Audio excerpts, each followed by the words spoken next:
Yo, SUC in the building. Let's get it. Let's get it. Source gang, 7 gang. Tanks on the ground to the law and testimony.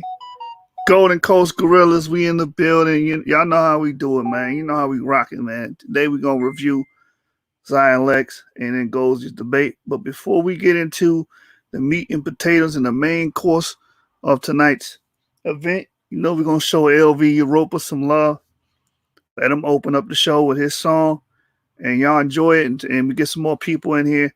And let's review this debate between Zion Lexx and Ngozi. I think it was a very good debate, very good display of scholarship.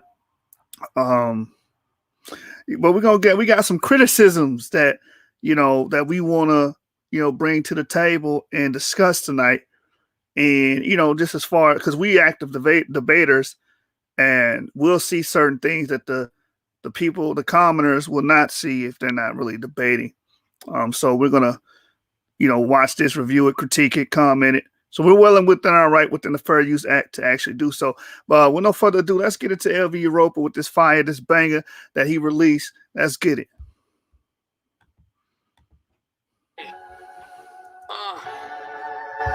This is like swag. I ain't even gonna turn up for real. I hear the music playing, the sirens of peace. The tone can touch the spirit to give a sign of relief. I ain't asked to hit the podium. My little homie said preach. They try to aim at the guard, but no harm when they release the garment. Still 3 apiece. We all leaving out of crease. They try to show you the wave, but you running from the grease. Fly through water like a fleet. I watch it fold into the crease. This is shallow with the swag. I make them drag it to the deep. You ain't gotta walk on water, I ain't asked about your feet. Still 2-stepping off the boat, my square planted in the reef. Where I swam became Asia, where I left is now the east. Now I'm headed down south, cause up north I'm a beast, ayy. If they ever ask, just tell them Europa. Don't follow me, nigga, I'm a soldier. I'ma tell you once, I'm making a stand. Making movements move with the movement of a single hand. Shorty said the music fire, but a change of plans. Kicked out the church choir, trying to make a different band. 100 other ones, others twiddle thumbs. As I make the world connect from a dribble of a tongue. And I keep your check on deck, and I ain't hit it once. The music touched her soul, but it's really for her son, I'm raising them from the sound of my voice. We live in what we create. Why you crying about a choice? She claiming that you didn't hate. We knowing that you moist. Raising a dead flag. Them niggas will never hoist. My cousin touched the end and he ended in prison. My cousin wrote a book, but he wrote it in prison. My nephew said he loved me, he headed to Princeton. Told him be the change that you want, some niggas won't listen. Keep your honor, not gonna chase your bag. Never compromise family for the things you never had. Your uncle still in the hood, putting 10 on the gas. Living La Vida Loca, knowing this shit'll crash, nigga. That's what the fuck I'm talking about, cuz. Keep fucking going, man. Get them niggas every ounce of pain you got, man. Bob ride the wrist and give them a page, man. They can't fuck with you, nigga. Europa.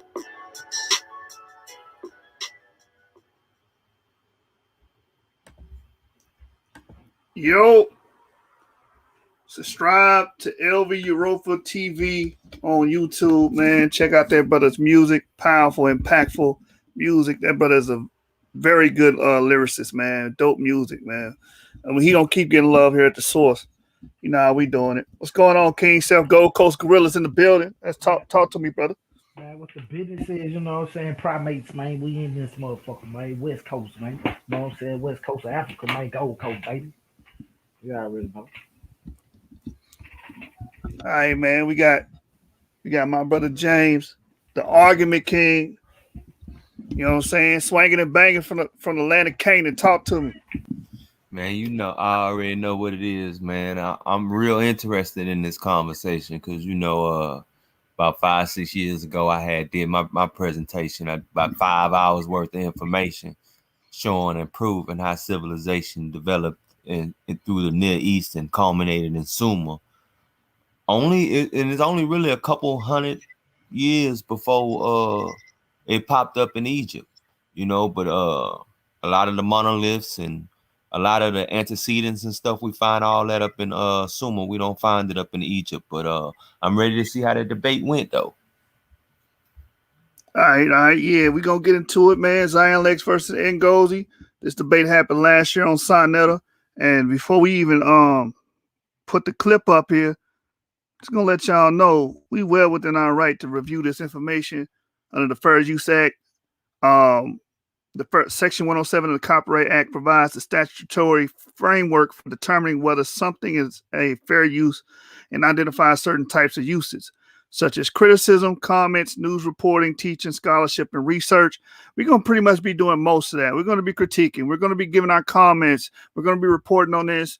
Hopefully, we can teach from this as well. And this is going to be for scholarship and research purposes. So we're well within our right under the Fair Use Act to look at this footage, review this footage, comment, and give our critiques. All right, so let's get into it. Let's get into it, man. Hit that like button. Subscribe to the Source Debate League on YouTube. You know what I'm saying? Support. And we're going to continue to feed y'all with good content. You know how we do over here, man. You know how we rocking, man. All right, so let's open it up. You know, let's start it off with the debate that occurred on Sonetta. You know what I'm saying?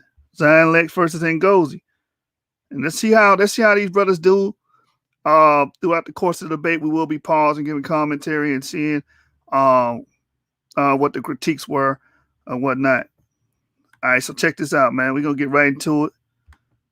If y'all just now coming into the YouTube, hit that like button, man. That like button don't cost you nothing. It's free 99.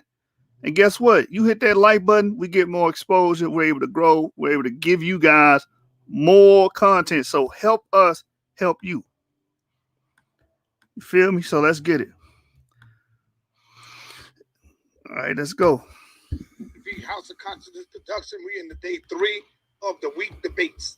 It's going down. We got 2 heavy hitters. I hope y'all got y'all popcorn. I hope y'all relax. Let me get this out.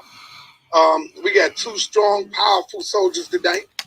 Zion Lexx and brother Ngozi. Ngozi going up against Zion Lexx. I think this is going to be a powerful one. Y'all don't want to miss this.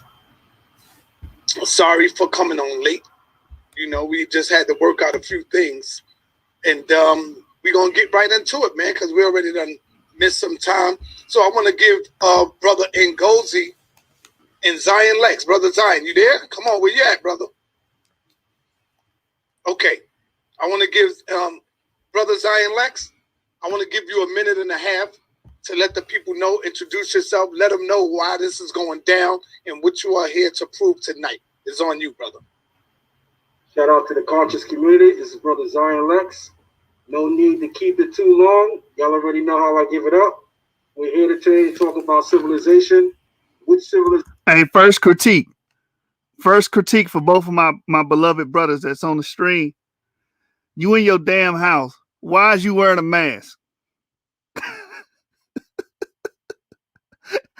Hey, shout out Zion. You know, I love you, brother. You one of my favorite Hebrew scholars. Well, why is you in the house with a mask? And then if you look at Ngozi, why are you in your house with a mask? You know what I'm saying? Remind me of that dude that crashed up here where I'm at because they couldn't breathe because they were driving around with their mask on. Take the damn mask off when you at your house or in your vehicle. You guys be taking this stuff too far, man. No, they want to be social justice warriors, man. So yeah. You see in the rules he put up and gave and stuff he put up. He talking about social justice warriors, man. They done gave in to the democratic slave plantation narrative, man. You at home with this mask on, about to pass out. You know what I'm saying? Because the man wear a mask, he got to be a slave. Hey, y'all horse. No, man. I'm saying giving in to the democratic pushed ideology to that extreme to where the point you wearing your mask at your house. And I'm not saying that, you know what I'm saying, Zion is some Democrat or nothing like that. I'm pretty sure he probably don't care one way or another. I'm just saying the ideology that's being pushed. I wear mine in the bathroom. Well, everybody might need to wear one. You wear a gas mask in the bathroom, probably. Al Bundy. Hey, King Sil, I know you're not on here trying to front, man. You don't never wear that damn mask. I the only time I wear it when I go in the store. Right, yeah. Who at home watching TV with the damn mask on, man? Come on, man. I I watch TV with my gas mask on before just to see if I can breathe, how long I can breathe with it on, and not get irritated. Well, we know that's for other reasons, man. It better be practicing and training. Yeah, right. So I'm saying my lungs got to be ready for that. All right, man. These dudes crazy with these damn. Civilization emerged first, whether it be that of Kemet or that of Sumer. Peace to my brother Ngozi. May the force be with you. Let's get it in, brother. Let's get it in. All right, brother Ngozi, it's on you. Peace and love to the family, man. Team Osiris on the horizon. I'm glad I got the opportunity to build on this. I think it's important for us to understand civilization and who did what first. It's educational, and people are going to learn from both sides. So we're going to get it in, man, and make it happen. All right. So, what I would like to do first with y'all brothers is we're going to start this thing off. The first thing, Ngozi, you going first because you are the challenger. I'm going to give you 10 minutes. The first presentation is going to be about who started civilization. So we're going to deal with that. Who started civilization? You understand the question? Yes. Okay. I'm going to show you the time. We all got 10 minutes apiece. The time will start when you start, brother. All right. Bet. First off, I'd like to get into the origins of civilization. Okay, I'm starting the time. All right. First off, I'd like to get into the origins of civilization and understand what's going on during the Nile and what's happening. So let me go to my next slide. Okay, what is civilization? The term used to describe types of complex society characterized by all of the most following: dense population, agriculture, economy, small villages, cities, social hierarchy, job specialization, centralized authority, dominant belief systems, monument builders, and writing systems. Next. I want to say this. I'm pausing the video. I want to say this. This is an excellent way to start your debate. I do this. You know what I'm saying? I know King Self does it. James does it. Start defining things in the beginning of your round, in the beginning of the debate, so the judges are not lost, so the audience not lost. They know exactly. So he can't play semantics. Yeah, we know exactly what we're talking about. If we went over my debate with Carl Albert, you see the first thing I did was define world. The first thing I did, first slide, was define the word world. Yep. You know what I'm saying? That gives your opponent less wiggle room. That let the judges know exactly what y'all discussing that day or that night. And you know what I'm saying? It's just an excellent tactic, and it's a way to, you know what I'm saying, make things less ambiguous, and you can attack it, you know, more straightforward. You can get right on the topic. Boom. This is what I'm talking about. This is what it means. Boom. My slides is going to deal with these things here. You know what I'm saying? So I got to get Ngozi a point for that, because that's, you know what I'm saying? Well, we might think, oh, everybody should know that, but you'll be surprised. So, you know what I'm saying? I got to give him bigs up on that, man. That's an excellent way to open up the debate. Time period. Comparative timeline between human occupation and early signs of complex society. Now, look very close. Mesopotamia, Near East, the Cambrian culture. Now, the Cambrian culture itself starts in 18,000 BC to 12,000 BC, and that in itself it comes out of the Nile Valley, which is Egypt. Then, in the Nile Valley, you have the half-land Commanian group, or Commanian culture, which starts between 2500. It was supposed to be 2500. I'm sorry about that. 2500 to 20,000 BC. Then you got the Moshevian group, or Moshevian culture, which goes from 15,000 BC to the Tupac group, which goes back to 9,000 BC. So I'm gonna just say this real quick. Everything that you see us start with in Mesopotamia comes from Africa, and we're gonna show and prove that. All these people are genetically connected from the pre-pottery AD. Hey, shoot, pause right there. The debate is the people, quote unquote, African or not. That is not the debate. Where the people come from. The debate is where the civilization was established. You know what I mean? What geographical location, not people, geographical location was it established in first? And it seems like throughout this whole time, the whole part that I watched, that's what he's keep pushing at. Who's black and who's not black, and not where the civilization, you know what I'm saying, start at. I'm glad you said that. And he kind of killing himself because he already opened up with defining what civilization was. Yeah, and he ain't hit none of them. It's like, bruh, he only gonna hit probably like two or three of them, and then he gonna be off his game for the rest of the debate.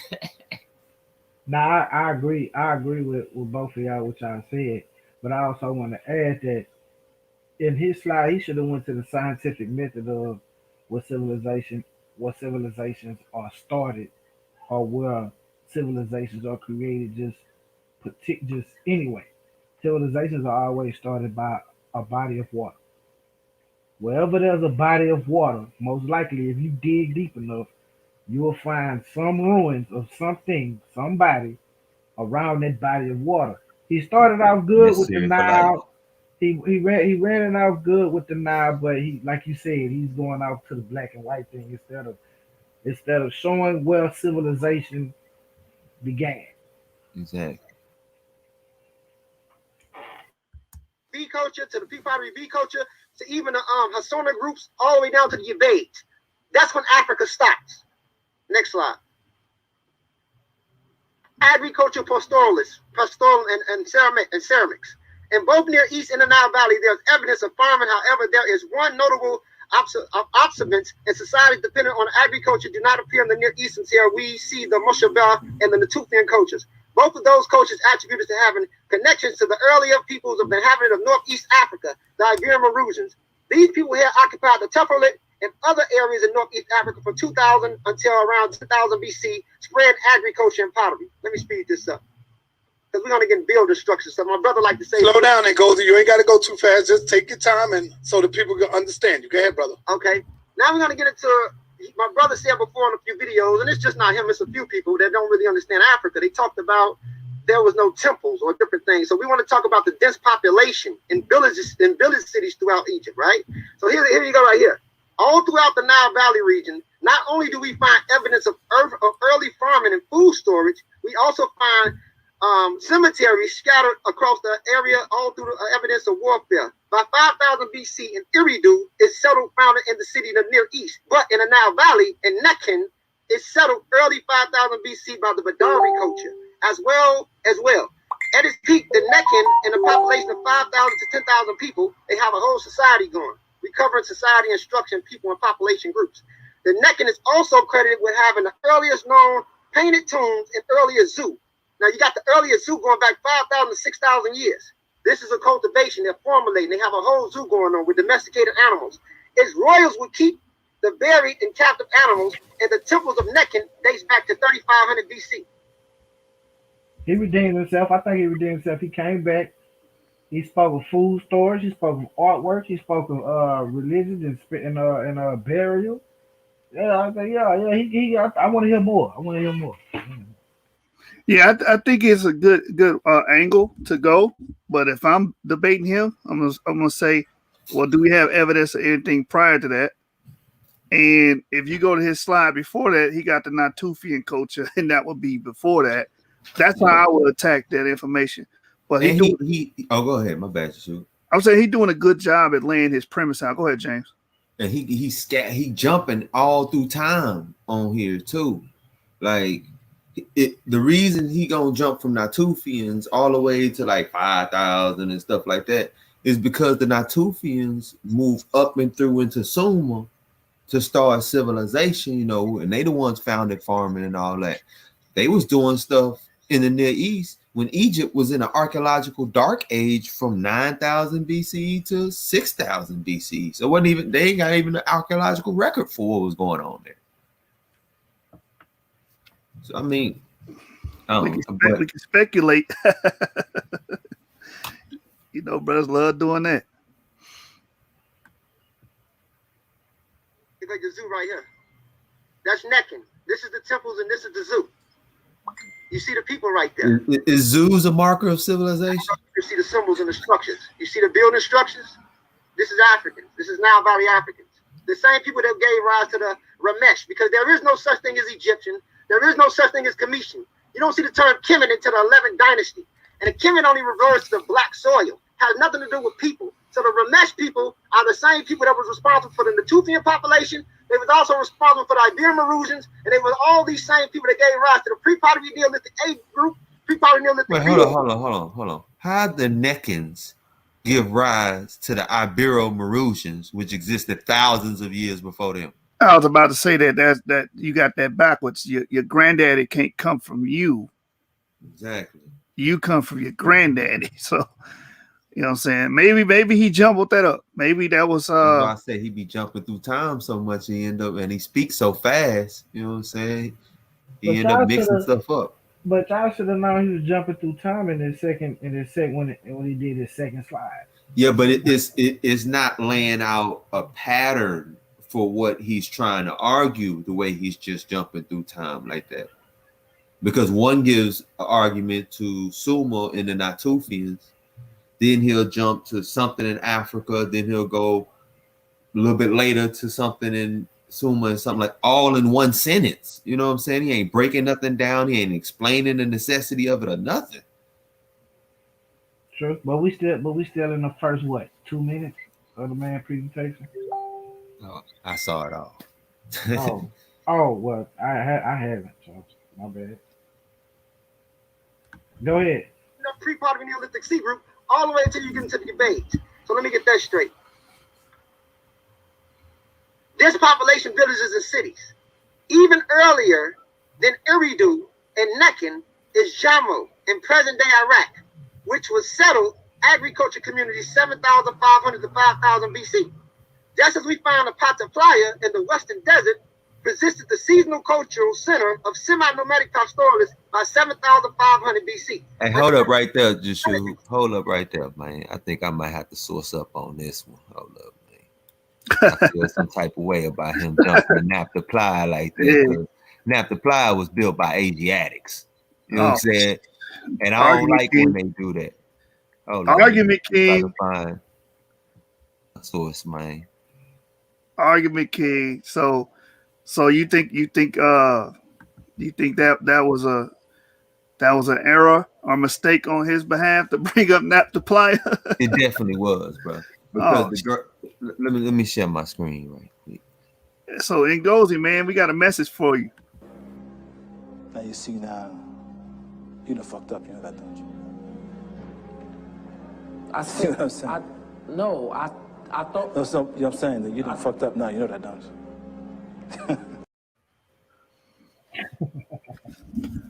Hey, man. When Zion go, I'm gonna tell you what I disagree with. I disagree with Zion too. I know a lot of y'all be like, "You Hebrews are all biased. You just get jumping on Ngozi, jumping on some things." Zion did that I thought was erroneous. But we'll get there when we get there. You got the string? I see. Yeah. Hold on, let me blow this up real quick. All right, right here. This right here is pretty much about the graves at Gebel Sahaba. Now, let me get to the one I really want. All right, right here. This right here where you can see the whole location and everything. That's the people over here doing the archaeological. But look at the thing I want to point out is the burial patterns right here.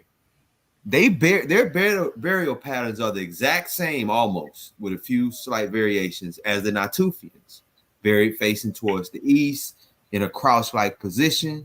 All of this indicates that these are Asiatics, all of it. Right, this is burial site 117. What this right here is from Egypt before the pharaohs, the prehistory foundations of Egypt civilization, cemetery 117. The burials at site 117 were loosely flexed, frequently multiple in general. Wadan graves were simply shallow oval pits covered by flat slabs of rock. Now, if I go earlier in this presentation, you'll see the Natufians, same type thing. In few instances, the large horns of giant wild cattle were found just above the grave, suggest that at least some burials were marked with these horns. Now, this is agricultural practice that was already being practiced in the Near East, where up towards like the Turkey region where they had built Göbekli Tepe before this right here. And it says some of these burials were marked with these horns in a manner of early dynastic use, such ornamental royal graves, and the long-standing Egyptian religion's concern with cows cited by Herodotus.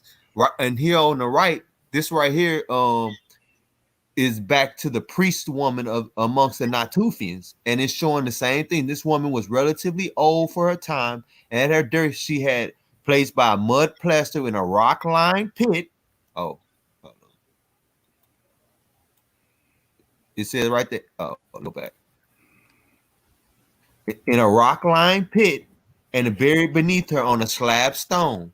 Male gazelle horns were both functional and spiritual uses in the Natufian context. So these people right here came from the Near East. They using the same burial practices, but it gets worse.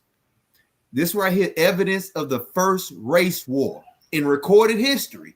When these people who descended from the Natufians came down into the Near East, let's see what they did to them, bro. This right here says, Saharan remains may suggest the first race war 13,000 years ago, reported by David Keyes. This was reported in Independent. Work carried out at Liverpool John Moores University, the University of Alaska, and New Orleans Tulane University indicates that they were part of a general sub-Saharan originating population. The ancestors of modern Black Africans. So these people that were killed here were our ancestors. All right, that's what they saying. All right. Oh, let me see. So this right here, and if they said that this is the first race war ever, and if you go, you'll see that these people were killed with stabbed. They were stabbed to death. I mean, it was brutal. Like it got to the point. This is why the archaeological dark age emerged in Egypt again, because the native Egyptians were hunters and gatherers. They don't do megalith, monoliths, and things like that. They don't do farming. They don't really leave much of an archaeological record. So it went back to that way of life because they ran these people up out of there, and it was brutal slaughter. Men, women, children. They ain't care. They killed everything. And they didn't come back into that region until almost 4,000 years later, man, because of that slaughter. And that's what them Africans did to our ancestors. I yield right there, man. All right, we're gonna go back to it. Hey, man, but they're gonna be confused when the way you use the word African, though. You know what I'm saying? All right. What you want me to say? Them Hamites? No, because you made it, or the Nilotics. There you go. Yeah. I think that's better. Nilotics, because people were like, "Well, we are Africans," in which we all would fall under the that categorization. The categorization, yeah. So that's what them Nilotics did to our ancestors, because the Natufians carried E1B1. You know why? Right. You know why I said that, James? Because somebody take that clip and teach that we got hatred for all Africans. Yeah. True. That's true. But it ain't really about hatred. It's about, man, that's what happened. You know what I'm saying? That's history. You know what I'm saying? I ain't tripping. Yeah, I'm not tripping, but people trip when they come to history. They don't, if it ain't sweet sounding, like in what was that verse? I forgot the verse. Good to the ear. I can't think of it now. Isaiah 31st. They ain't trying to rock with it. You know what I'm saying? So yeah, had to throw that little disclaimer out there for a minute, especially because it's Black History Month.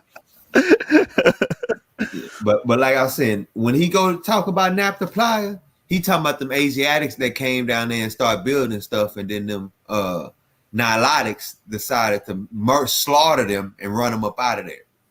So you talking about Asiatic culture, brother? Right.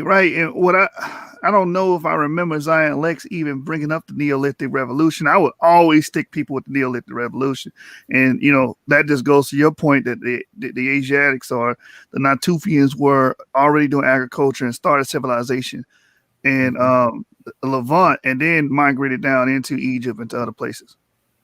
You know what I'm saying? So powerful information, man. Let's see what else this brother got to bring to the table, man.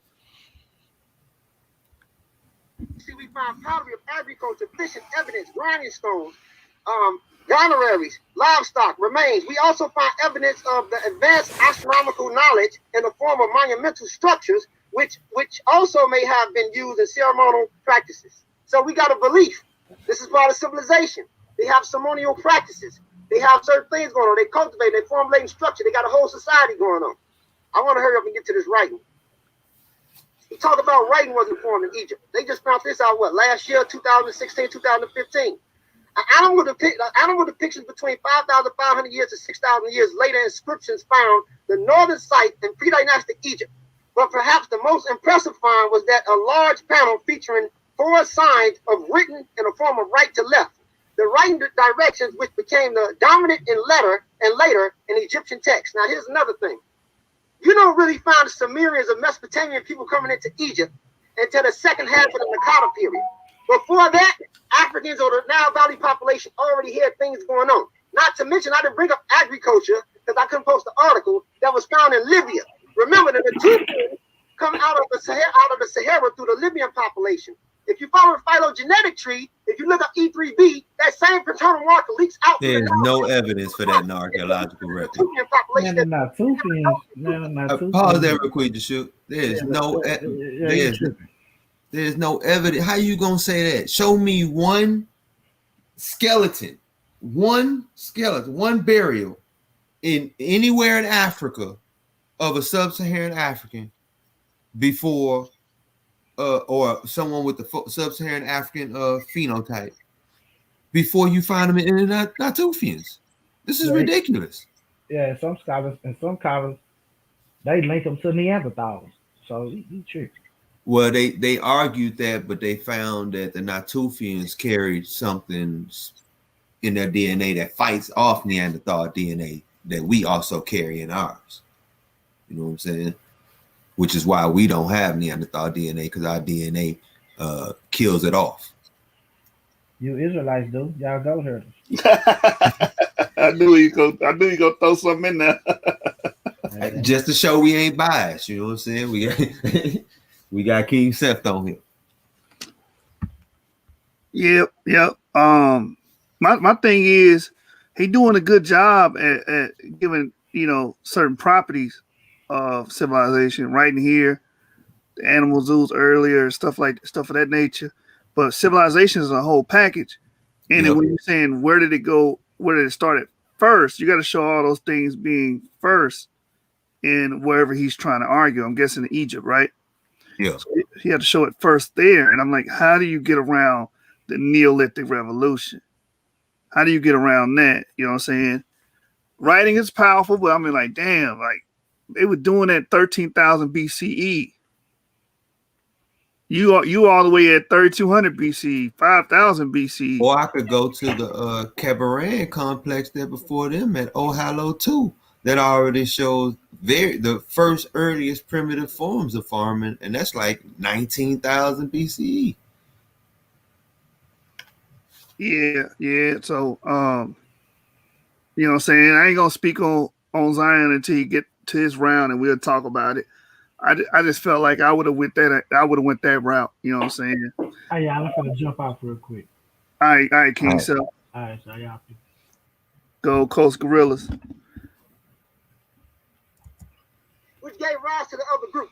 So what I'm trying to say is that the base of this specific marker goes back to the Horn of Africa. When it comes to the Mesopotamians or the Sumerians, we don't know who they are. Even when you had the Uruk population, we had trade routes that goes to Tel El Sakan that was going in between from the Levant all the way to. Also, I want to add this before we continue with his presentation. When these people try to stick you with these origin points of where they think people are from, I always ask for a specimen because with my research, we don't find a lot of specimens to reflect the model. You know what I'm saying? This is all inferential data, but you guys as laymen and commoners, you don't know that. You're just reading the article and says, "Oh, well, it says it." Mm-hmm. You know, that's why when you go to these articles, hit the supplemental information and read it. They tell you verbatim that this is all hypothesis, inferential. You know what I'm saying? Based on the model that they have available to them. It's not based off anything concrete. Well, you know what, Jashu, though, but you know, we the source, baby. So we gotta go ahead and show and prove that. You got a source? Hold on. Yeah, you know, when we man, my just froze. Can you hear me? Yeah, I hear you. I can give sources on that genetic dating. You know that one where it talks about where L3 mitochondria start up in and got the DE. Oh yeah, I got that in the presentation. Yeah. Yeah. I was about to say that's what I was gonna pull up. That's a whole nother model that completely flips that Horn of Africa stuff on his head. Let me open it. I got that source. You open that. So y'all always keep that in mind. They try to stick you with haplogroups, and then they'll try to say that the haplogroup had to originate somewhere. Mm-hmm. Ask them to give you a specimen.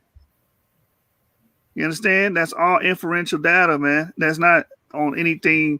That's not based on anything concrete or definitive. Exactly. And that's why we tell people we will debate you on this. And something I realized too is when you're looking at them DNA and from when they dated, the coalescent dates, which is where they actually don't use it based on the models that they have in inference to the date. They use it based actually on the DNA and the most recent common ancestor of it.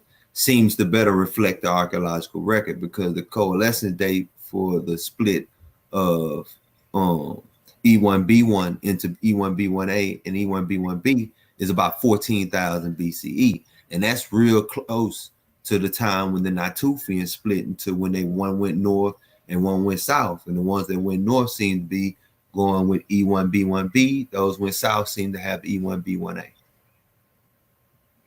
Yep. Or the ones that went into Europe seem to have E1B1B, I say. Yep, somebody in the comments said Ngozi is a fast talker. Yeah, you got to watch people like that, man. But he always talk like that. Not when he came on the show, I was like, bro, slow down, bro. Are you nervous? Like, you can't. I don't understand everything you're saying because it's machine gun speech. Mm-hmm. You know what I'm saying? You just blurting stuff out. That slow down, go point for point. And a lot of people think fast talkers are trying to swindle you, man. So it's not a good look. But this is the article you're talking. I can pull the actual article up, but I had it in a slide. It says, a Eurasian origin and back migration to Africa has been proposed for the African Y chromosome haplogroup E. Inside Africa, frequencies distributions of maternal L3 and paternal E lineages are positively correlated. This correlation is not fully explained by geographic or ethnic affinities.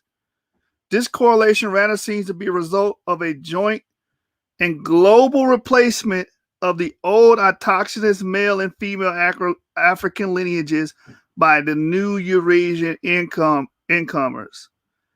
So, like the brother said, this article is saying that the haplogroup E had its origin outside of Africa in Eurasia, and then came into Africa and replaced the autochthonous or original Africans or Paleo-Africans, right? So, that's the article that you're talking about, the carriers of the mitochondrial DNA microhaplogroup L3 by Vincent Cabrera, man. So he proposes a model. Did we lose the brother? Yeah, we lost him. Hey, now I came back. I had left for a second, then I came right back because my screen had froze. Oh, could you see my screen? Yeah, I could when you was talking, but it was another part that I wanted to get to up in this thing right here. Yeah, right here. I got it up right here. Let me show it. Can you see it? My screen? Yeah, I got you. There you go. All right, cool. Yeah, like you're saying, the article carriers of the mitochondrial DNA macro haplogroup L3 basal lineages migrated back to Africa from Asia, which we keep trying to tell these dudes 70,000 years ago. And then here in the conclusions right here, because I don't want to go through the whole article, but it's just a summary of the conclusion. These results are congruent with a model proposing an out of Africa migration into Asia, followed by the northern route of earlier atomically modern humans carrying pre-L3 mitochondrial lineages around 125,000 years ago. So this is when they claim that we were some type of base Homo sapien. You know, we was just like Homo sapien Eldautu, which was around about the same time Neanderthals and Denisovians was around. Subsequent diversifications of pre-L3 basal lineages of L3, a return of Africa to Eurasian fully modern humans around 70,000 years ago, carrying the basal L3 lineage, and the subsequent diversification of Eurasian remaining L3 lineages into M and N lineages in the out of Africa context. Now, my point in wanting to read this because we don't have any skeletons and nothing like that, because if you go into this article, it'll tell you that this model right here that they're proposing better reflects the actual archaeological record, and that now these haplogroups didn't seem to arise in Africa. They seem to have split off sometime in Eurasia. Let me see. All right, climate conditions and the presence of Neanderthals and other hominids might have played significant roles in the human movements.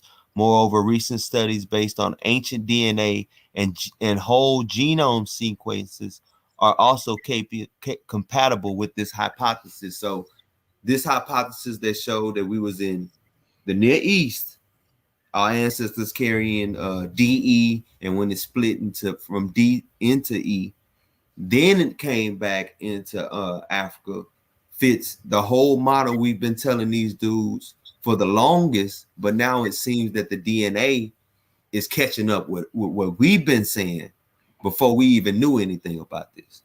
Right. So, yeah, man, y'all got to get used to it. We them Eurasian incomers that came into Africa and replaced the autochthonous male, the original people of Africa. Now, what's funny about that is a lot of people say that's the Hamitic hypothesis. Man, that's history. That's what the genome is showing us, that we did go in and replace A and B haplogroups. That's what we're talking about when we say autochthonous. Yeah, A and B. That's right. Those are the original Nile Valley Africans, not you. All right. Maybe polite. maybe polite, and maybe Rabon. Now Rabon Arab, man. he Arab, so he still has. Okay, all right, cool. Egypt. This is why until this day you find monuments and statues of Egyptian pharaohs and Egyptian kings in the Levant more than you find some of the Hebrew. What does that have to do with the debate? What I'm saying is that the Levant was a part of the Egyptian territory.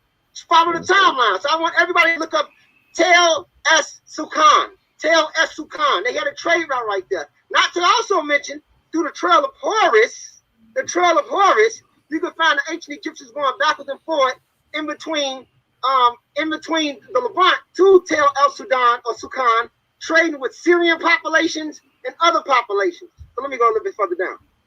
I got. But what did that have to do with anything, though? Up, man, because I don't a lot of dressing, no salad. Writing system hieroglyphics, ideographs, and phonographics. So he talks about how certain languages, like when it comes to the wedge language in cuneiform that we know is Sumerian text, it has more of a phonetic detail. But the thing is about the Sumerian language, it has nothing to do with. That's what I'm saying. It's more advanced. Why? Because it has short consonants. They don't really know what it is. The only thing that we know about Sumerian is the detail from the Akkadians. And what language family do the Akkadians speak? Afro-Asiatic. That's why Afro-Asiatic is important. Afro-Asiatic in a proto-form comes out of Africa. So the Akkadians were more genetically closer to Africans than the Sumerians. Based off the genetic findings, and I'll talk about it a little later, these people were common Near Eastern populations that had nothing to do with the African components that you find coming in. Not to mention, before the Sumerians were even in Ubad, they already had the people in Uruk, before they settled in Uruk, the Ubaid population. When you look at the certain components that they have before they settled there, a lot of systems were already being in a pre-phase with the Proto-Ubaid group, which also again goes back to those populations that's related to the Natufians. The Natufians are not, he tried to say in one lecture, the Natufians were the Sumerians. They're not the same. Just like the Akkadians are not the same as Sumerians. But in the early pre-king list, you see Semitic people there, even before you found the Sumerians. So you had different groups of people there. A lot of the Semitic group comes from a population called the Harifian groups. And the Harifian groups were the ones who gave rise to that second or third strand of what we know as Semitic. They gave rise to the population that you see. Bottom line, Sumerians ain't Hold on, quick, just shoot. They got. Natufians are like, I think it's like 68% basal Eurasian.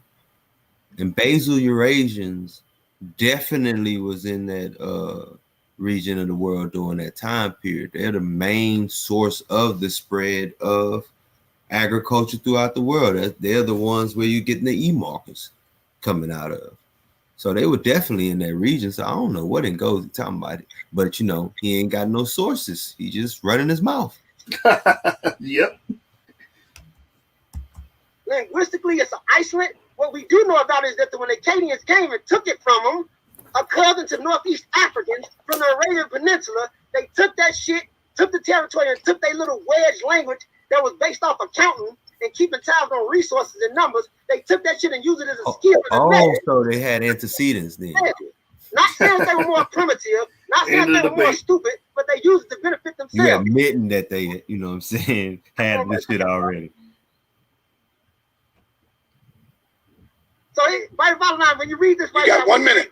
Okay, when I want to read this, it says, it should be fully understood that hieroglyphs is just like cuneiform began as pictographs began as civilization which reached the early dynastic phases. It is likely that cuneiform hieroglyphs developed independently and both implemented the phonetic aspects of time. Progress and new efforts have been made to reevaluate the Egyptian hieroglyphs as audio pictograph, considering the notion that if hieroglyphs were simply pictographs, they would be easily translated and would not represent abstract ideas of truth, justice, and emotions to make grammatical distinctions. That's it. Bottom line. So bottom line is the Egyptians, even in a proto phase, you find a developmental process of complex writing. That timeline that they give when it comes to Nama and different things don't make sense, because even when you look at the scorpion coin, go ahead. Go ahead. You could have finished your statement. So even when you look at the scorpion coin or the scorpion tag, it's an issue going on. Bottom line is that they already had that form of communication going on. You don't have a leak linguistically going from 100 to a 200-year span to have that complexity of a writing system. As I showed, they had a form of writing 6,000 years ago. So it is what it is. What was the dates? All right, time. All right, there it is. Say they had a writing system. Don't give me no time. Your screen, please, brother. Zion Lexx, you got 10 minutes, my brother. We're gonna wait till the brother clear. I would have hit him with, okay, evidence of writing. Boom, you got that, right? I wouldn't even argue that. Where does language come from? Who does language come from? Language itself. The Afro-Asiatic is the parent language group, the Proto-Afro-Asiatic. That comes from the EP2 carriers. That's going to go back to where? That's going to go back to the Levant, man. That's why he's trying to be slick and say, well, Levant was a part of Egypt. Because he know that.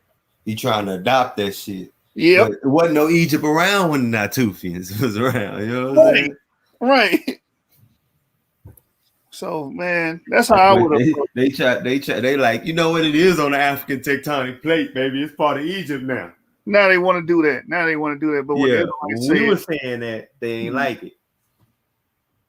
Yep. Double standard.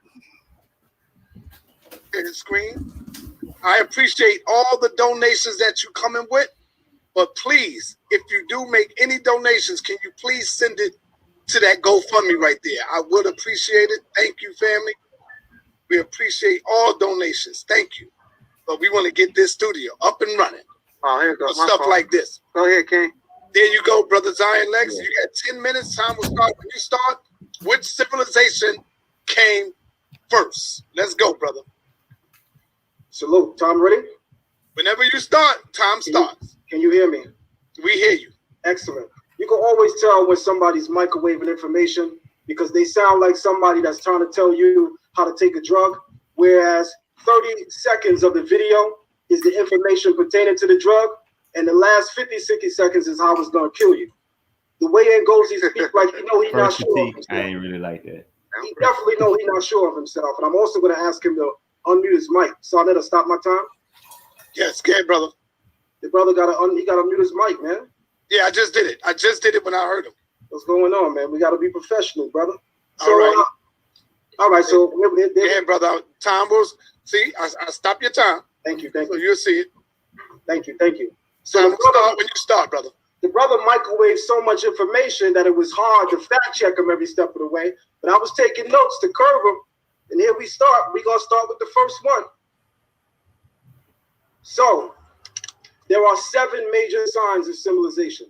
7 major signs. Having a central government, having a legal code, complex religion, specialization in jobs, social classes, hierarchy, art, architecture, the building of dams, dikes, writing, public work projects, canals, levees. Sumer is the first region to show signs of civilization. Is the first major city to appear in Sumer. They hit their peak at about 3000 BC is when they hit their peak. The earliest structures in the world regarded as temples are all in the region of Sumer. Shout out to Brother Garfield, who already told the oldest temple in the world is in Turkey, right adjacent to Sumer. And the original Turks were black. They would look nothing like the Turks you see today. One thing I want to remind everyone is that I was taking notes, so everyone's going to see it when we play back in the video. The first 7 slides that Brother Ngozi shared didn't have a single source on it. Every other slide that he did share had Wikipedia or online sources. That is microwaving information. The brother didn't share a single goddamn book, which means he was on Google and Wikipedia all day. This is what you bring me, Sarnetta? I'm going to rip his... Hey, you know what? He called that, too. I'm going to say that. He called that. Technology is responsible for the very naming of the Bronze Age. But my thing about what he's presenting, where is his citation? I know later on he gives books and stuff, but where's his citation for this information? That's one of the critiques and takeaways I got from Zion Lexx. He got to put his citation on the page or have a list of references or something. We don't know where this is coming from. You know what I'm saying? Yeah. Bronze Age civilization is where we get what's called the historical period. The historical period begins circa 3500 BCE. That's where we are introduced to writing. The Sumerians have the oldest writing on record, as we're about to establish. The Sumerians also create the earliest irrigation systems. They control the flooding and maximize crop production. They invented the wheel. They invented the sail and the plow. Many Sumerian inventions were inspired by Egyptian myths. Many of the Egyptian myths were inspired. For instance, we read about Khnum, and Khnum is fashioning man on a potter's wheel, and he's making man of clay. Well, I understand. The reason I love using StreamYard, well, that's easy. I can make, Chris Brogan, I can make a show. And that the story is told in Kemet, but the potter's wheel was developed in Sumer. That means the mythos coming out of Kemet is birthed in Sumer, because the very machinery upon Khnum is working on, it was birthed in Sumer. Secondly, Asar is said to brought in agriculture into Kemet, according to the mythos of the region. According to the mythos of the region of Kemet, Asar is the one who introduces agriculture. Well, agriculture has its earliest representations of the Sumer. Bronze, they were the first to forge bronze, the first people from copper and tin around 3000 BC. According to the University of Chicago Oriental Institute, the earliest dams and canals and levees were engineered by the Sumerians. The origins of levee-based irrigation in the Nippur area, southern Mesopotamia. Source, T.J. Wilkinson, Jothary Jafar, 2016. The brother didn't quote not a single damn book, nor a single really established legitimate institution. What are we doing here, Sarnetta? You enjoy when I take heads? Here we go. In the World of Sumer by Samuel Noah Kramer, page 139. The world's first farming almanac is formed in Sumer. Here's something that brother Ngozi did that I'm going to take the time really quick to point out. The brother began with a timeline that extends far beyond 10,000 BC. Notice we're talking about civilization. We're not talking about the emergence of high cultures. It's common sense to any idiot that culture precedes civilizations. There were thousands of culture before we get the world's first civilization. The fact that he starts talking about culture before he starts talking about civilization, that's what y'all need to check for. That's the game he's trying to play. The same game that Jabari played when he talked about Lucy being 3.2 million years old. In our conversation on which civilization came first, we shouldn't be talking about Lucy. We shouldn't be talking about any Neolithic civilizations. We're talking about the Bronze Age period where civilization is cited. This came from the Wayne State University Press, 1998. The ISBN number is also there. So we're sharing books on this side, not Wikipedia articles. The Oriental Institute of Chicago, August 2019, I was there. This is a video. For some reason, I'm unable to play it.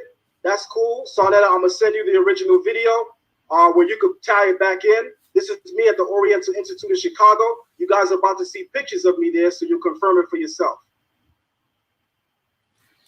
But you see, he tried to keep it encapsulated in the Bronze Age, and I wouldn't have took that route personally. You know what I'm saying? But I feel like if you put yourself, if you get yourself those constraints, okay, now you're in the same time period, that makes it easy to make the argument, or easier, let me put it like that, to make the argument for civilization in Egypt. I would just go before that period, like we said earlier, and go to the root. The root is not in Egypt. You know what I'm saying? Yeah. I don't think there's an argument against that. I mean, I think more or less he was just saying that the argument is when did civilization start, not what's all the antecedents that led to it. Yeah, I agree with him there. But it's like, man, I don't know. The Oriental Institute of Chicago, they credit Mesopotamia to have the origins of writings. Moving on. This brother ain't quote down a single academic source yet. This is Penn University. Penn University says the world's oldest writing is in 3500 BCE, and it's in ancient Sumer. I knew the brother was going to come in with Google and Wikipedia. That's why I wrote it on the goddamn screen. The brother's talking a whole lot of talk, but he got no work, no action. He definitely don't got no field work. The brother has sat in his home or on his phone or in his car and researching articles. I see you, Sarnetta. Whereas I'm actually outside doing the field work. Where's your field work, young man? You're a little wet behind the ears this evening, but I'm going to check you the right way. The Kish tablet goes back to 3500 BC to 3200 BC. The Kish tablet is inscribed with proto-cuneiform signs. It has been dated to 3500 BC, the Middle Uruk period. This is me at the Oriental Institute of Chicago looking at the Kustal incense burner. I'll come back to all the parts that I skipped on the rebuttal. I'm not going to do what that brother do with microwaving information. When we talk about one of the signs of civilization is having governmental structure, having a legal code, the oldest legal code in Kemet is the 42 Laws of Ma'at. That's the oldest complete full legal code. The oldest one that we have is the Papyrus of Mehepri, dated to 1397 to 1386 BC. And that you could credit to scholar M. Fudiji in the community. We're going to also quote the black scholars. However, there's something known as the Stele of Ur-Nammu. You can find it in the Museum of Turkey. It's recorded in the Sumerian Renaissance period, which is circa 2112 to 895 BCE. The Stele of Ur-Nammu is the oldest legal code in the world. Kemet's legal code doesn't come up until damn near a full 1,000 years later, the Papyrus of Mehepri. Let's move on. Brother don't got me started. He talking about legal codes and he's not on the scene. Here's me again, Philadelphia, Penn University. Brother Ngozi, where the hell is your field work? Brother Ngozi, where the hell are you demonstrating your knowledge? Wikipedia and Google not gonna cut it, buddy.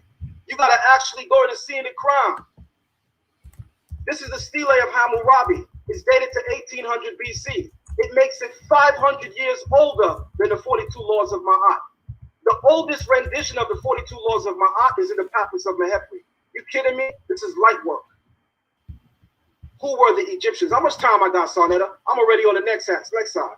A minute. Let me go back and check him a little bit, because he says some real foolish things that shows he don't really know what the hell he's talking about. So I think he also showing his age.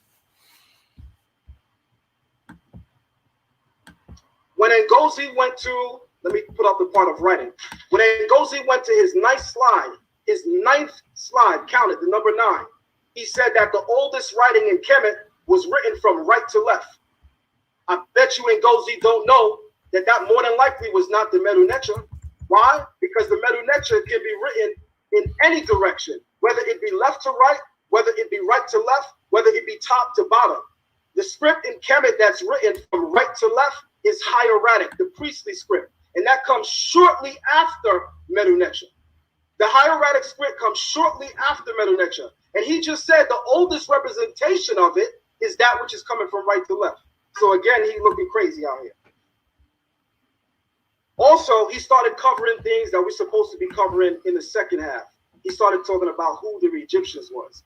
We're going to touch on that later. And how much more time I have, Sarnetta? I'm going to say to people, beware of people who just got Google and Wikipedia scholarship and can't quote a single book and never show their face in the field.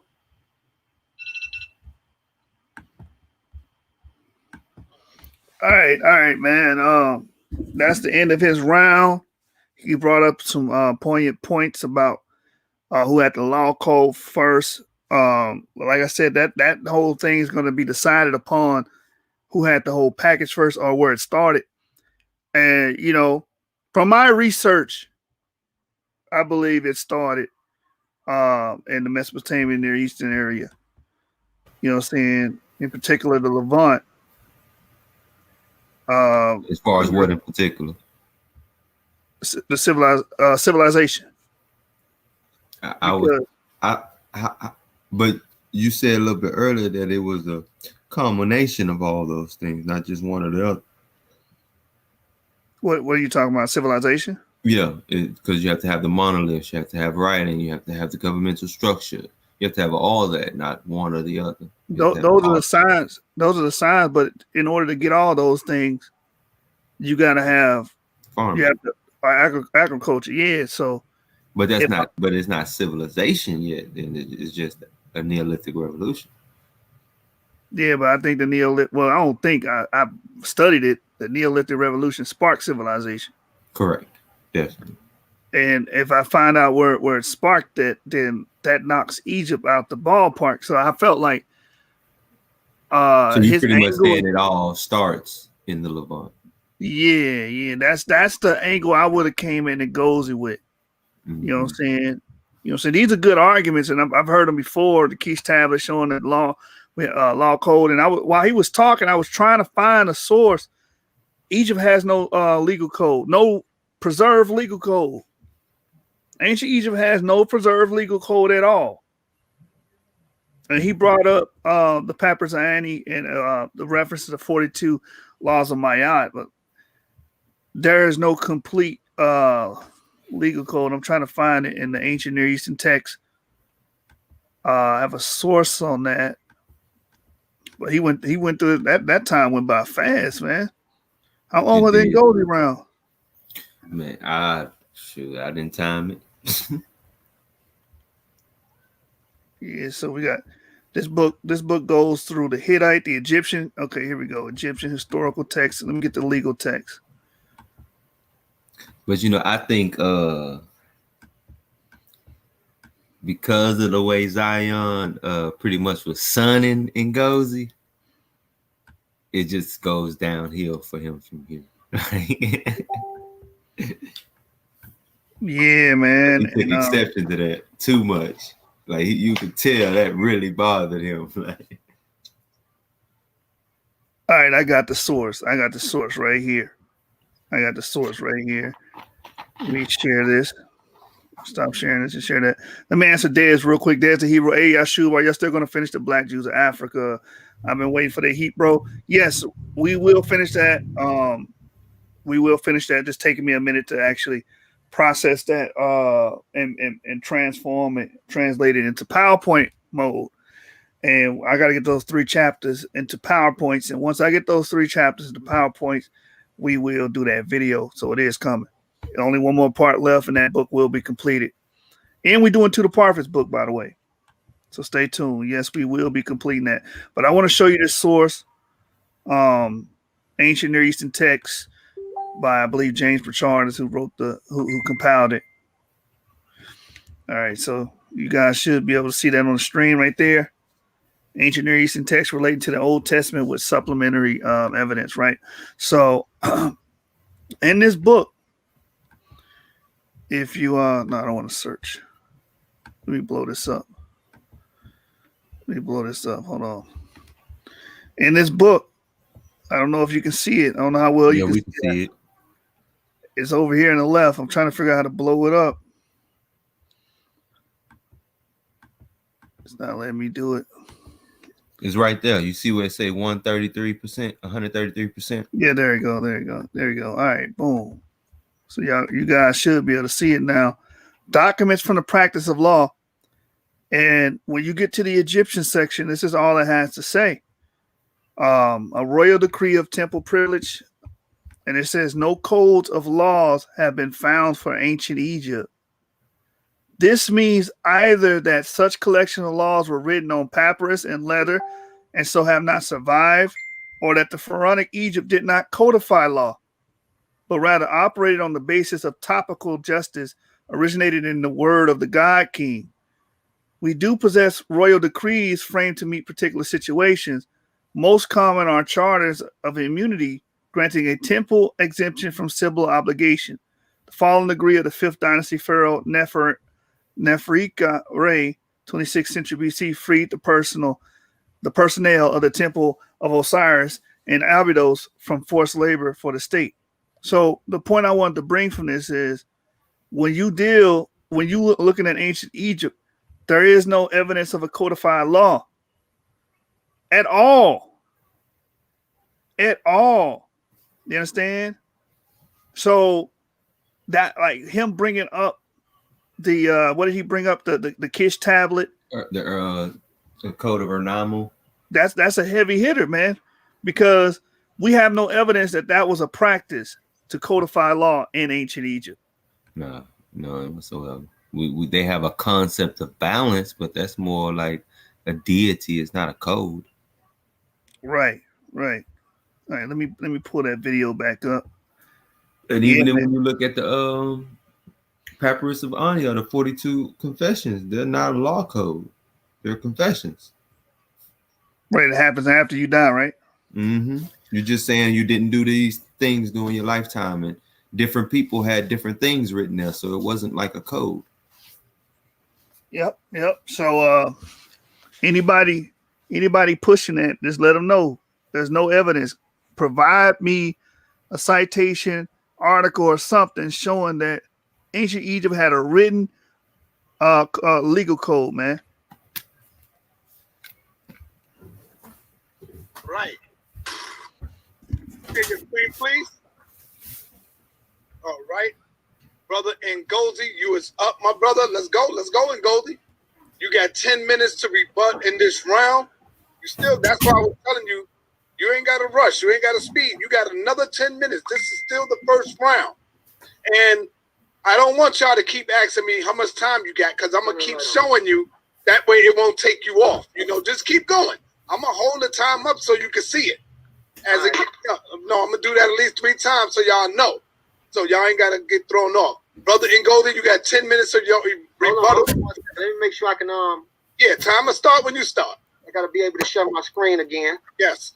because the shutter screen part is gone again. Powerful presentation, brother Zion. I did. And I want to let you know, Zion didn't call nobody no names. He was just hard and strong. And that's how we're going to continue to do it. No. Y'all can be strong with it. No. I got love for him, but he disrespected me. Just because you do field work, that don't mean a goddamn thing. Okay, hold on, Goldie. You gonna get him? So I want to point this out too, because Tazariak, we love our brother Tazariak, but he came at the end and said that Zion Lexx had came with a different energy, a disrespectful energy. He wasn't professional, but we can clearly see Zion Lexx wasn't unprofessional. You know what I'm saying? He was attacking him professionally, saying, hey, he didn't look at these certain things. He's not doing quote unquote field work. He didn't call the man out his name or nothing like that. The only person that's turned up and beside himself is Ngozi. Ngozi did that first. And this is the moment of the debate that happened. So I just want to point that out because Captain Tazariak does call in and he kind of charged Zion Lexx with that unjustly, in my opinion. Hey, man, hold up. He was taking shots, man. He was taking shots too. He was talking about this kind of show your age. He ain't ready. He don't even belong here with me.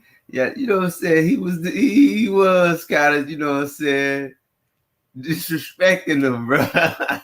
But I think that kind of talk right there is just that's not unprofessional in it's my part of the showmanship of it all. Yeah, that's not like You know what I'm saying? He didn't go in on him like that. You know what I'm saying? Yeah, he didn't go. I don't think he went overboard, but I think he was sunning him, kind of feeling like you ain't ready for this level yet. He was putting it in a perspective like that. And Ngozi took exception to it, but I think it worked out in his favor though. Because Ngozi gonna take exception to it like that, he gonna be off his game. Right. Yep. Because he came in with this type of spirit and had vitriol behind his words. And so I got love for you, bruh. What you about to say ain't got nothing to do with love. It ain't rainbow. Ain't no love in that. Right. Be able to go in. All right. We ain't calling no names though. You can go in. I'm not gonna disrespect the brother like that. Right. Let me know when you're ready. Go in when you're ready. I'm ready. All right. Just because you do field work don't mean shit because you're focused on your Mesopotamian thing to keep your faith alive. But here's the line where and that, my ladies and gentlemen, is called a red herring. You're not addressing his argument. You're giving it, the only reason you're even talking about this is because of your faith. He always do that. No. Is it true? Is the information he's talking about true or false? We don't care about that. That's a red herring. You're trying to distract the people from the actual facts and actual evidence being presented during the debate. I agree with you. And that's usually, from my conversations with the brothers, usually when he fell back into a corner, he started doing that. That's not scholarship, man. That's fallacies. That's fallacious argumentum. And you guys overly rely on that. And all your arguments and all your debates, you run to fallacies. You gonna see. I got this book right here. This is a book right here. This is a book right here. This is a book right here. This is another book on pre-dynastic Egypt. You see this? Here's another thing I got a problem with. Just showing me the damn book is not telling me anything about the contents of the book. What's the purpose of you doing that? You just flexing books? Yeah, we learned the other day, you know what I'm saying? Christina Harris didn't even read page 1 of the book. You know what I'm saying? So showing a book don't mean nothing. Yeah, that don't mean nothing, man. Like you gotta actually, all right, this in this page 69, it says paragraph 3 that right here, this is where it cuts you at, Zion Lexx. He not doing that. This is all a stunt, man. Sensationalism. He lied. He's a liar. That's what they do. He's a liar off of what? Based off of what? Because you showed a hardcover of a book? This is ridiculous. You know what I'm saying? He'll pull the wool over people's eyes, you know what I'm saying? And you play out the fact that our people are ignorant and they're not studious. That's what you guys do. Oh, well, he did show a book. Oh, okay. Did he go into that? Did he go into the book and read it? Did that book say anything he said? Exactly. Dude, I'm not disrespecting him, but I'm just saying. Look at Zion's face. Perfect. That's perfect. Like, what was that all about? Like, yeah. You didn't even say anything. Like, what? Like, we lost. That was all a red herring, man. Playing games. That's the Brooklyn Magic. That was all feelings, man. Brooklyn Magic. You're dealing with a Fulani, brother. I'm a different situation. I'm a different type of. What they got to do with anything? He showed another damn book. You the one that's doing magic. You the one that's doing magic right now. You didn't got the focus, man. The bait and switch. Right, because everybody know the key to magicians is the sleight of hand, and that's what you just did, man. Very, very crafty. Monster. Wallahi. Now dig this right quick. I ain't finna go there. I'm wet behind the ears. You know He's trying to get the Afrocentrics on the side, man. I do use Wikipedia as long as it got citations and it links you to the so-called original sources. Here's the problem with that. You gotta have your citation in the Wikipedia or show the citation from the Wikipedia. Exactly. Go into that citation. See what it actually says. Yep. Quote directly from it. Not copy and paste Wikipedia. Yep. That's lazy scholarship. Lazy scholarship. Like you brought up Christina Harris got busted yesterday for that lazy scholarship, man. Garfield got busted. When I debated him, he was like, oh, the Secor didn't write that book. He didn't write that book. I said, why are you speaking about Secor as a person? That's an organization. If you would have read the goddamn book, not even the book, if you would have just read the chapter that spoke about the Secor, you would know that. I was like, you niggas just don't read, man. It doesn't even matter. I don't know where you got that from. You got to know about citations. But if you're on the field, that's cool. But you're trying to prove your Semitic theory or whatever. But let me go back to the rest of my slides, yo. Matter of fact, let me see where I'm at. And then I would also like to applaud Zion Lexx because he took that damn mask off. But it goes, he still got his on and don't understand that you sound muffled with that on too, man. That hurts your performance. And you talk too fast. And yeah, that's a horrible combination. Mush mouth and with speed, bro. And you, but that's like mumble rap, man. No, we ain't trying to. Oh yeah, and dealing with that guy that he used, Kranger, because I know a lot of his sources come from. Let me put this up here, right here. Put that right there. That's a book right there, right? Could you see it, sir? Not yet. Let me know if you want me to stop the time. Don't stop it yet. I just want y'all to see this. We don't see nothing yet. That's why I said you could say stop and let you get time to pull it up. Stop it right quick. All right. Because I don't know why it's not letting me have the option to share. Yeah, you don't want to waste your time while you're trying to pull up your stuff. Hey, that's his fault, man. Yeah. Oh, no. Supposed to be prepared. Let me see something. I want to get this pulled up again. I'm trying to find out. Computer tweaking. It's not even wiki, bro. That's sad that he made that up. But I'm trying to be able to put share your screen. Just say share. Oh, it's not giving me the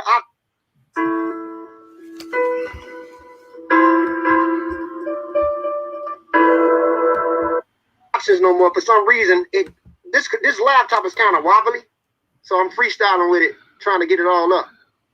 If the laptop is wobbly, just level it. Because the option to share it isn't even up anymore. Oh man, you gotta go down. Don't know what he's doing. Yeah, I am, but it's not giving me the option no more. It was there at first, but it's gone. That's what's going on. He's shook right now. Hey, Console, if you watching, remember I told your boy had lost?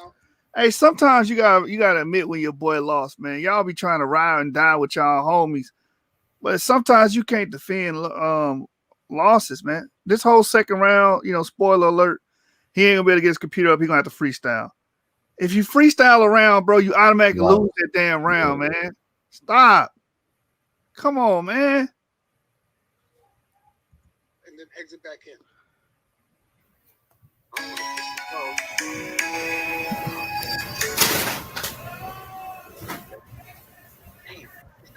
bro. No, it ain't cool, man. No, it ain't Hold on cool, one man. second. You can still see me on the screen, sir? Yeah, we still see you. All right.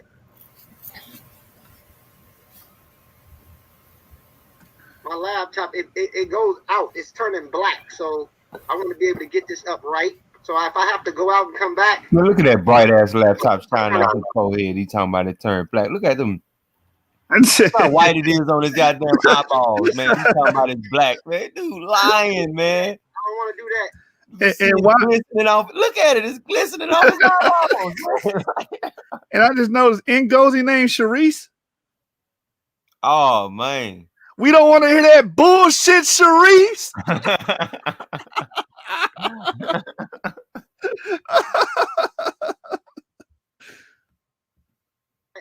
I'll just read it. Hold on. Okay. How can you read it if your screen black?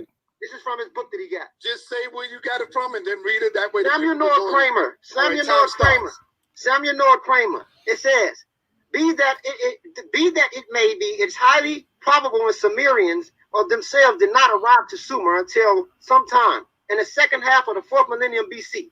Just where their original home was is still quite uncertain. To judge from a cycle of epic tales, drop your eyes below there so we can't see it on the screen while you talking about the screen don't work. We seem to have had a unusually close and intimate relationship with the city late and known as Arata. Now I want y'all to know something about where Arata is. Arata is by Ukraine. That's north. These people were some type of trans-Caucasians. Okay? And then it says probably situated somewhere in the region of Captain Sea. Captain Sea is also by the Caucasus. So while he's trying to use Samuel Kramer doesn't even say these people are black at all. All right, it's time to kill him. Samuel Kramer didn't say these people are black at all. You know, I want to say one thing too. When he keeps saying that, he has to realize they're referring to the Iranian Neolithic, like the Gudians and other peoples like that, and those people are connected to the people who were living up there in the Caucasus and shit. Those are Japhites. Yep. The Iranian Neolithic. Those haplogroups go back to CF. So I mean, that's who Samuel Noah Kramer was talking about. That's who white people always try to connect themselves to in regards to the Indo-European languages coming from that region. It is technically a Japhetic lineage, I guess. Yep. And I want to kill him because he said he says that Noah Kramer says nothing about these people being black. I mean, everybody was black at this time period, so I'm trying to figure out where he's going with this. This is also a classic example of not reading the damn book. Because if you just, I mean, how did you not even study your opponent's argument? Because this is an argument that has been used by Zion Lexx and others that bring this up. Mm-hmm. When you go to page 151 in Noah Kramer's book, because I have it, I'm gonna share my screen about his book about the Sumerians, and I can't even believe he actually stated this on live. Oh, they're not talking about that. All right, let's see. All right, you guys should be able to see my book now. The Sumerians, Their History, Culture, and Character by Samuel Noah Kramer. And if you go to page 151, it says, according to the myth, Enlil and the creation of the pickaxe, he was the God who separated heaven from earth, brought up the seed of the land from the earth, brought forth whatever was needful, and fashioned the pickaxe for agricultural and building purposes, and presented it to the blackheads. That is the Sumerians. The Sumerians. Or perhaps even mankind as a whole. With their black-headed asses. Yeah. This is in his book. Why do y'all keep doing this? He didn't say nothing about them being black. Get your goofy ass out of here, man. At this point, you guys are just goofy and slow, man. Do you actually read these books? No, you don't. You understand? And if you would have studied your opponent, the brother Zion Lexx had brought this out numerous times, so you know what time it is, man. For when you niggas do not read, you know how I get down over here.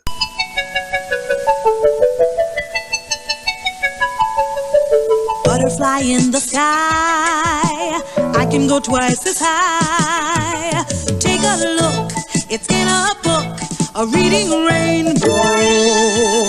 I can go anywhere, friends to know and ways to grow, a reading rainbow. All right, I also want to bring up 292, 293 as well, man. And we're going to bring you to the Reading Rainbow because Ngozi, take a look. It's in a book. We're going to read it to you. Same book, 292, 293. In the Curse of Agade. Because he also said, oh, he's pseudo, but he's quoting actual literature from the people in question.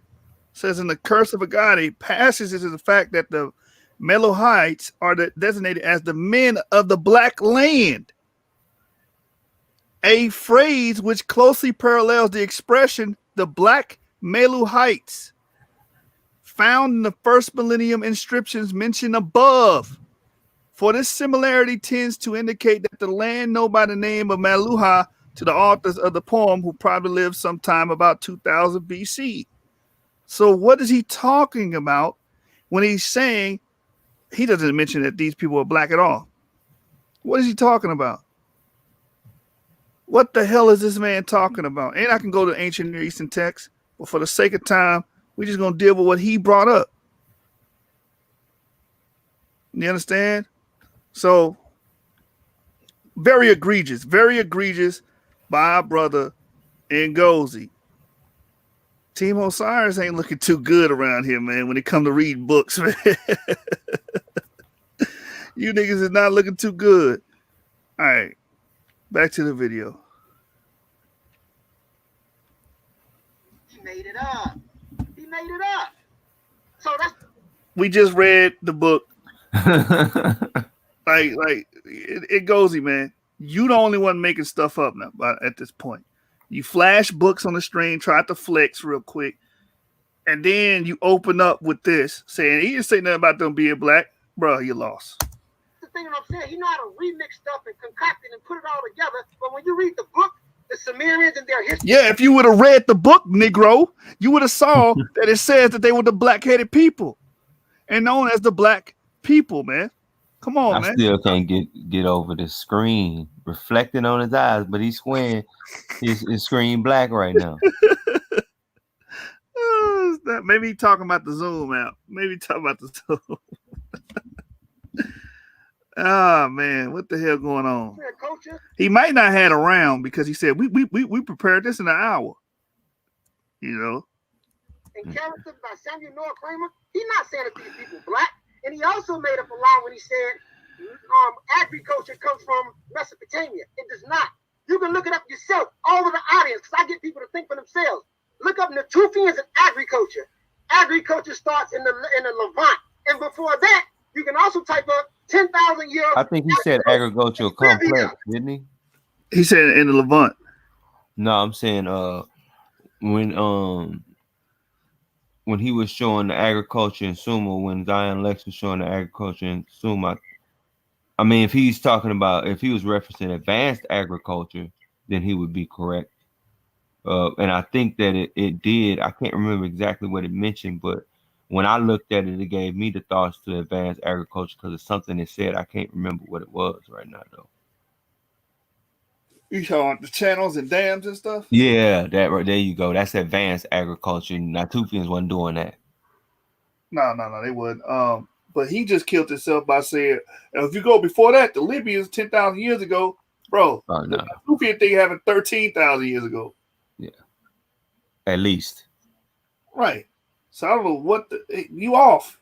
Some estimates as far back as 17. Right.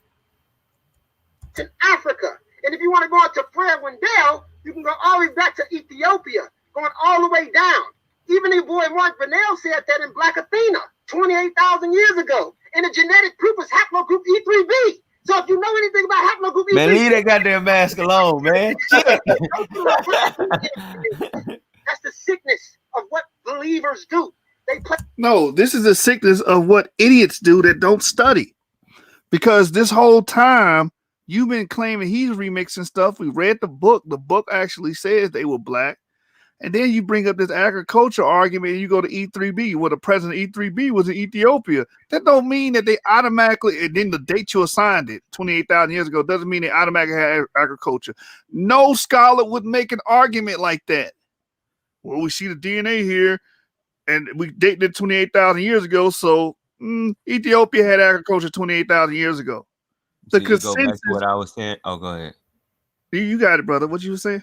I was just gonna say real quick. It go back to what I was saying earlier. You keep jumping around from time period to time period to the point where it's gonna get confusing. You confuse the damn self. Oh snap! Yeah, man, you confusing the audience. You confusing yourself. Take that damn mask off, man. Don't do that. Don't do that to yourself, bro. Play games. They manipulate information. You mean like you just manipulated information by showing people books and they're like, well, according to this book, you lied. What? That's manipulation. Like, you didn't show us nothing. Demonstration always beat conversation. So you can be on the field all you want, but you're in the field basing your narrative of your personal belief and also the narrative that Eurocentrists tell you. Because a lot of the well, when you, go ahead. I gotta say it, bro. I was only gonna say that he the one that seemed to be supporting the European narrative more than anything. We saying Africans did it. You saying white people did it. Yep. That's simple. You have a hell of a problem with us saying black people did that. You know what I'm saying? But why? Because the white man told you he did it. Right. That's why. You want him to have his stuff and you have yours. Instead of realizing all of it's ours. Damn, man. Divide and conquer. They got you. Damn, it's because he just said, well, I don't say nowhere in this book. The reason why you got a problem with Sumerians being connected with a black phenotype, I'm gonna say that, is because in your mind, like you just said, you're pushing white supremacy. Well, we ain't got nothing to do with that damn land. We ain't got nothing to do with them people. Mm-hmm. Come on, bro. And you trying to accuse Zion Lexx of that, and you doing it. Information that you say is nothing but ancient Hamito-Semitic theory and blackface, which is based off racism. So you're black. No, what you're saying is based off racism. I was just about to say, you said no, ain't no niggas over there. Niggas weren't part of that. That's racist. To me, you saying that we was in Africa doing nothing, you know what I'm saying? Especially West Africa, our ass are doing nothing until these more civilized, advanced people who had contact with the Near East that was white folks in your mind, civilized our black asses. Right, man. Which is, ain't that what the Hamitic hypothesis was saying? The blacks with more European features, they would set them over the others? Yep. But they don't know because they never read the Hamitic hypothesis. They just heard a summarized version of it that they read on Wikipedia. Right. Especially this nigga. This nigga love Wikipedia. That's what he's looking at right now. Exactly. That's why he didn't want to share his screen, because he already was calling out that Wikipedia. He's like, oh, I can't even share my screen, man. Let me tell him my screen messed up while I'm reading from it. Yep. While it's glistening off my eyeballs. Recognizing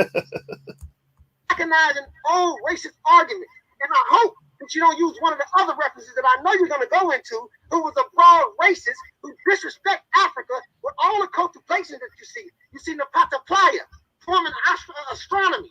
You see agriculture developing in Ethiopia all the way through Libya. Everybody that's out there, look up agriculture in Libya, 10,000 year agriculture in Libya. Also, look up the Natufians, agriculture. That ain't in Africa, the Natufians, brother. Yeah, go ahead. Yeah, that again, you keep bringing Natufians, keep shooting yourself in the damn foot. This is why you shouldn't be going with this African supremacy stuff. You shoot yourself in the damn foot every time you bring up the Natufians, because that goes back to Neolithic Revolution, which is around 13,000, and like you said, some people even bring it as far as 17,000. That kills the Libyan shit. Why you keep bringing up the Libyan argument? Come Hey, on, but it's even worse than that. Guess who was in Libya?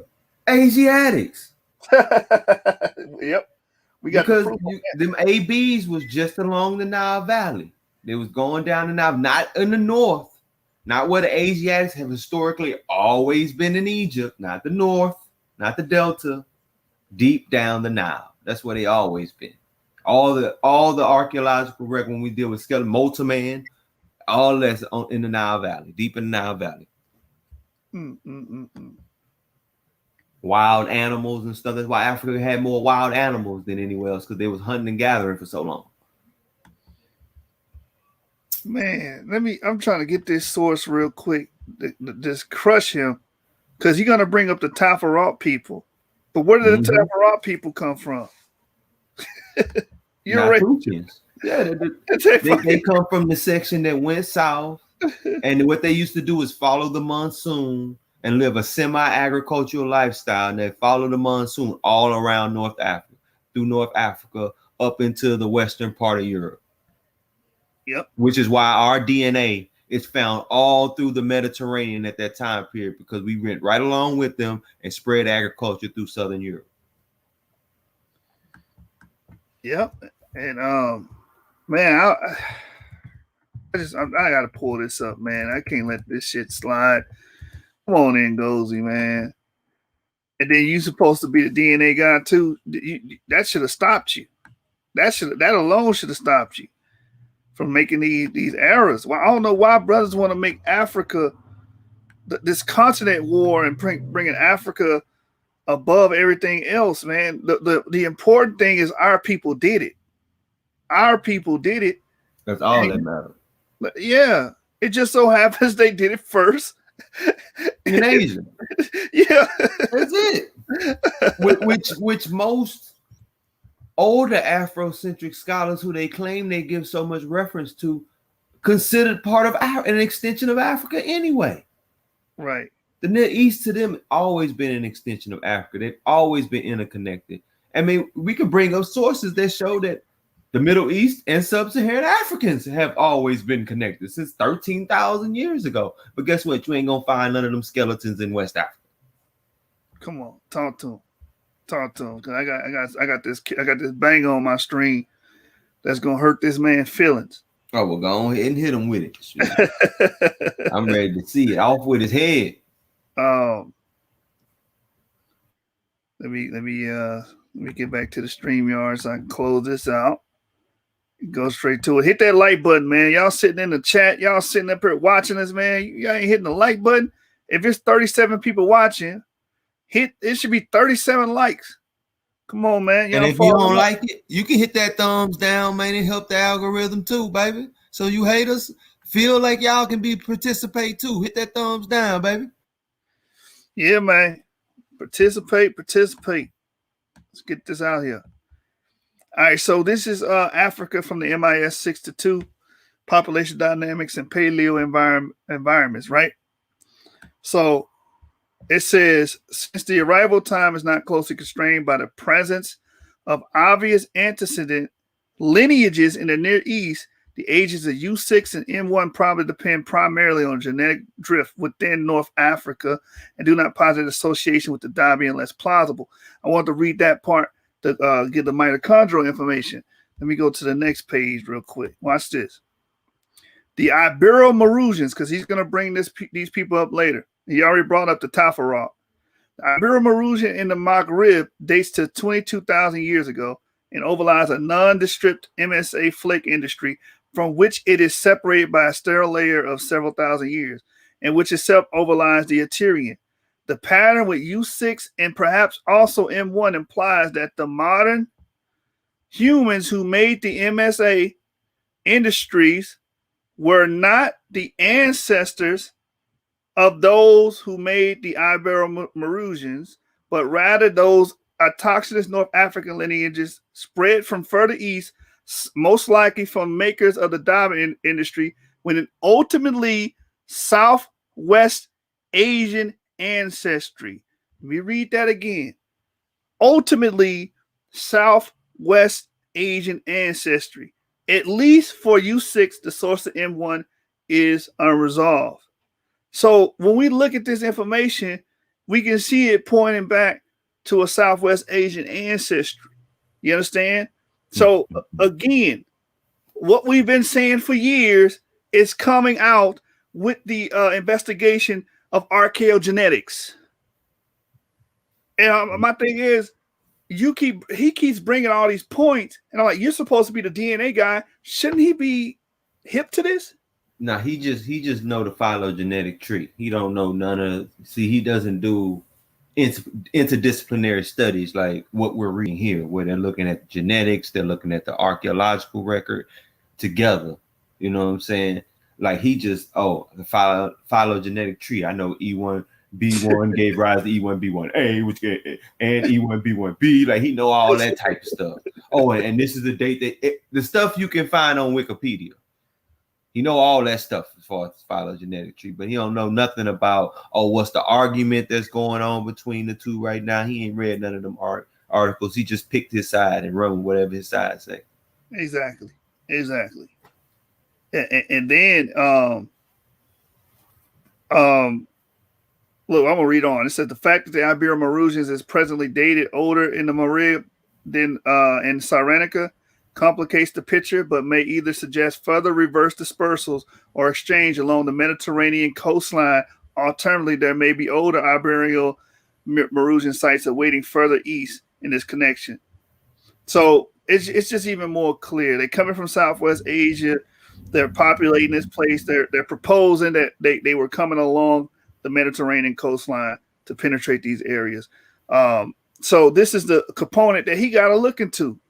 Because again, geography shouldn't matter more than the people, man. The people should matter more than geography. And all we're saying, these people come from Southwest Asia. We've been saying this for years. You're just gonna have to deal with it. Mm-hmm. All right, let's get back to the clip.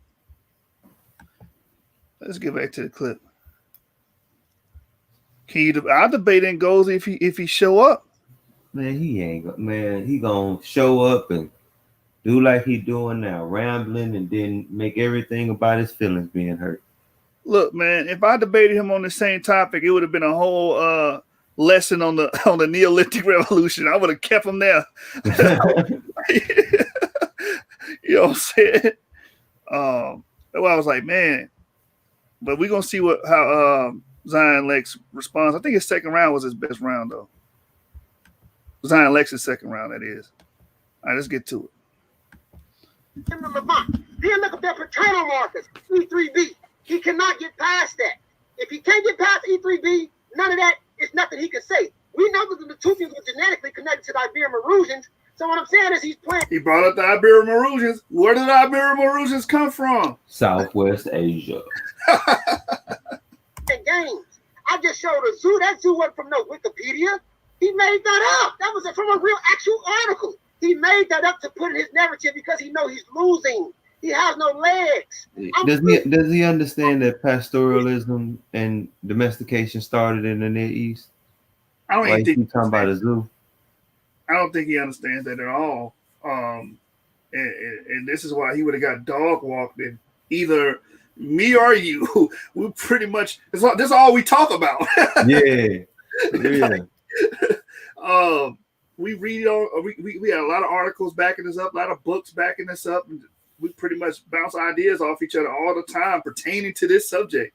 Mm-hmm. So, it would have been a dark day for him if one of us would have took this debate with him.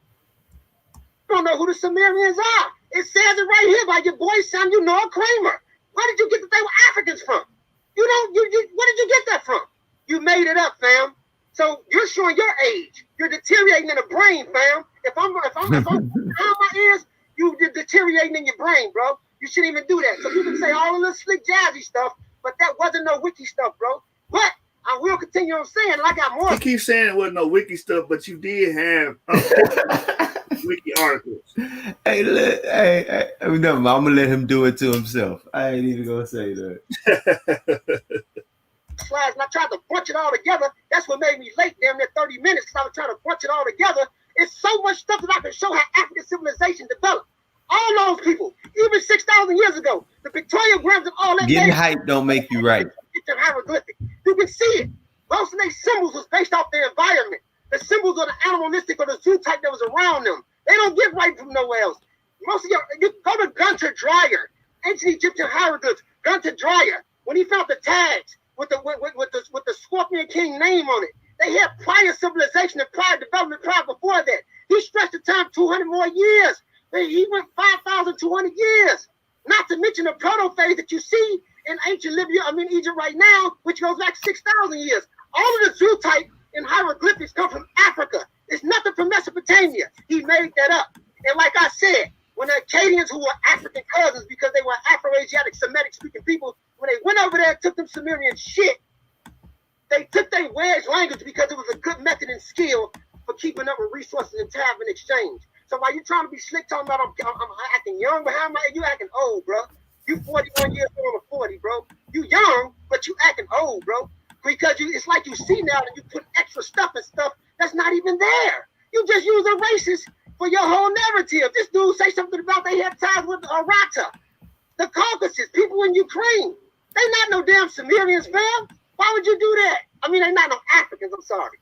Bottom line is, if you look at Sumerian artwork, they don't look like you. All you gotta do is go look at the pictures of Sumerians. Look at the artwork. Whether it comes from Google or whatever. This is the best we got to do. I don't got time to go look at Sumerian. He said that's the best we got. It's Google. Look it up. It's on Google's the best. No, Negro, that's the best you got. What the hell wrong with that's you? That's the best you can get for free. Right. We go to the source material, dummy. The hell wrong with you? You're gonna speak for everybody. It's the best we got. And then he doing lookership. They don't look like you. But then he gonna say in the same round, I believe this round or the next round, that it don't matter what they look like. Which one is it? Hey, I think Zion killed him on that one. It's so funny the way he do it. Yeah. This is really the knockout round. I don't give a fuck about them. So you're right. I'm not gonna go to the museum and look up what they doing. I fuck them. Fuck a Sumerian. I'm not a Sumerian. I'm African. So of course I'm not gonna go look up. So how you gonna argue against something you don't research? They got that bad too. Come on, they admit they don't know nothing about it, but want to argue with you about it. Right. Dilettantes, man. No profanity, y'all. I'm cursing because I'm just adamant about what I'm saying. What I'm saying, I'm not cursing. I'm just cursing directly out loud because it's just not him. It's a lot of people that's into the Semitic faith. I'm a Muslim. I'm Sufi. But what I'm saying is, it's a lot of people that's source. Look what he got up here. Source. No sources. Yeah. No sources. No sources. Hey, this whole round, because he said he had technical difficulties, but still, there ain't no excuse, bro. You ain't got no sources, man. No sources. This is just rhetoric. Yep, them technical difficulties glistening off his eyeballs. Semitic faith that likes to push their agenda and their narrative. They like to keep the lie going and red herring together. Now I got more slides. Once I get the slides back up in round 2, I'll be able to show what I was supposed to show with this boy Samuel Noah Kramer. He's scared of that time. He like, damn, the time ain't up yet. Look at his eyes. He like, look at the clay tablets and the little muds that they built with and all that. That's nothing. You see Egyptians dealing with chisel, stones. The environment in the Nile Valley was better compared to Mesopotamia. See, I talk like this and rowdy and fast because I'm adamant about what I do. It ain't got nothing to do with like I'm unsure. Adamant about that bullshit. You got genetics at the back. You heard what he said? It has nothing to do with me not being sure that I'm unsure. That's why I speak so fast. It had nothing to do with me not being unsure. Negro, why would you say that? You sound insecure about yourself. Maybe you are unsure about what you. Now that's all I can think about now since you said it. Yeah. He rambling because he not sure about what he said. It is because your mind pacing quick trying to figure out what to say next. That's all it is, and your mouth reflect that. Right. Motor mouth. Yeah.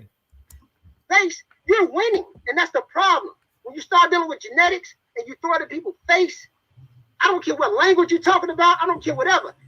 Archaeology, anthropology, and genetics. You put that together, he has no legs.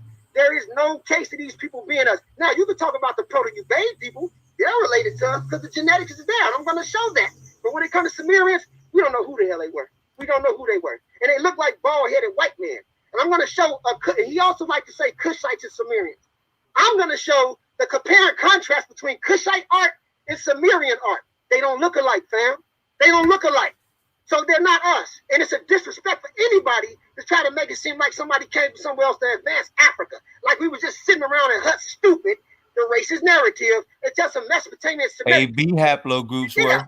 I'm going to show Norman's college as well. Man, I wish, how many minutes I got? A lot of them still are. Like, everybody knows in the world of genetics, anthropology, archaeology, they know that the A and B haplogroups, the Bushmen, the Khoikhoi people have always been known for foraging, not civilization. Correct. Period.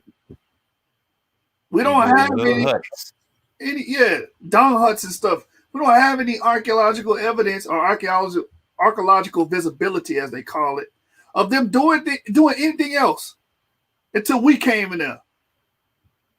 Yep. Till pastoralism came on the scene. Come on, man. Hello? Oh, you don't see the screen?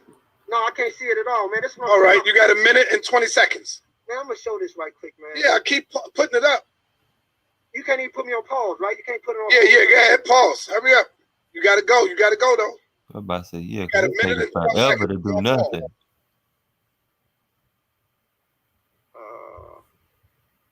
Yeah, when I was saying no cursing, I ain't saying just for Zion, just for the algorithms inside of this YouTube thing. All right, you know, that's what that's for. So we ain't gonna be using profanity. And he also mentioned if you're talking about the Proto-Ubaid people, then you're talking about us. Well, Proto-Ubaid is going back to Eridu, dummy. That helps his point.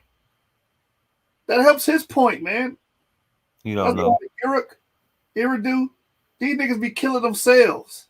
And his sister city, Come on, man. He said, if you talk about the Proto-Ubaid people, then yeah, we were there. Our ancestors were there. We related to them.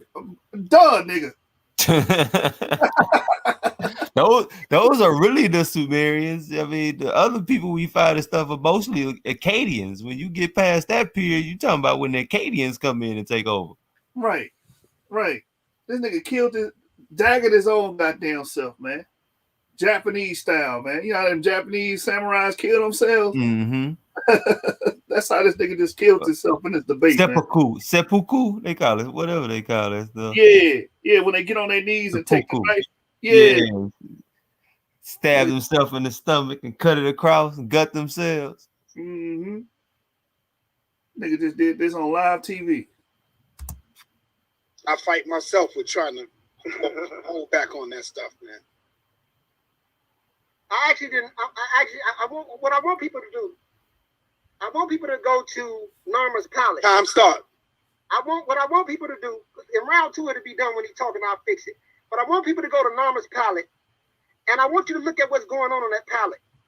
It's a symbol on there called the sarcophagus or whatever, a jasper cylinder, whatever, and it's a creature with 2 long necks. Everybody look up jasper cylinder, then look up Narmer's Palette. He about to kill himself again. What you see on there, you see Narmer with the bull tag in the back, which shows his pastoralist background that they descent from because they was going backwards and forward. And you also see 2 black men with afros around their head, afros on their head with a rope around a creature neck. It was a disrespect. Those Asiatics that settled in the Delta in the second half of the Nakata period when they came into Upper East. Those 2 black men that's on the Narmer palette are Asiatics, and then they've been arguing that, man, just killing your damn selves, man. These black men with afros. That's why that vein popping out his forehead like Bane and shit. What lying? You just said there were no black people there. Then said, oh, well, if you're talking about the Proto-Ubaidian people, really it's the Ubaidian people, right? That would be in Mesopotamia, and you said we related to them people, so you killed your damn self, and then you killed yourself again with the Narmer palette, showing a depiction of black people with afros in Mesopotamia, man. It's over. No more debate. It's finished. Killed your own goddamn self. Egypt are trying to imitate. They got disrespectful, and Narmer slaughtered them. Look up Narmer's palette. Look at what you see. That's a jasper sin. That's from Mesopotamia, but you see African men with ropes around the damn thing neck. They wasn't riding with those people. And what they did was certain things that was beneficial to the Nile, they used it. The same thing with the Hittites. When the Hittites taught the Hittites how to deal with chariots, or I'm sorry, the Hurrians. The Hurrians came in and showed them how to deal with chariots. When they came into Egypt and they defeated the Egyptians, when almost came and beat them, he took that technology and used it beneficial for itself. So what I'm saying is, just because somebody's using certain things that's beneficial, it doesn't mean that somebody's better. But what I'm trying to tell y'all is, if you look up Norman's Toilet and type up Jasper's cylinder, you will see an African man with 2 black men on the side with a rope around a thing neck, and it's disrespecting that symbol. You will see an African man with 2 black men on the side. Norman's from Mesopotamia, and those 2 black men from Mesopotamia. You just told the people ain't no black people there. Then you just gave us a depiction of black people there. Done. Finished. 3 black people from there. Come on, man. Stop. Come on, man. Period. Okay, time. Brother Zion Lex, we got through the first round. We going to the second round now. Zion, look at his chops for this one, boy. What we gonna do? All right, second round. We did the rebuttals. Now let's talk about who. Let me see where we at. Who was the Egyptians and who was the Sumerians? That's what we want to get into. You got to keep yourself on the screen. Oh, you got to go do something right quick? You got to go take care of something? No, I want to unmute yourself, Zion. I got you. I hear you. Could you mute my face out so I can fix the laptop? Yes, go ahead. He rebutted my information. I didn't get a chance to rebut his information. Oh, it's your rebuttal. My bad. Damn, Zion, my bad. You're right. You're right. We're going to go back to the rebuttal. My bad. Could you see me or you can't see me? I see you, brother. Could you unmute my screen right quick? So No, I can't, because if I kick you out, you can't come back in. Okay. There's no way I could do that. Let me see something. Just pull your camera up like you're doing now. I can only see your forehead. Because my thing is black, bro, but I got you. Go ahead, King. All right, Brother Zion, no profanity. We already know you ain't do that. No slandering, no name calling, but you could be as hard as you can on your information like you did the first time. It's on you, my brother. You got 10 minutes in this round to rebuttal.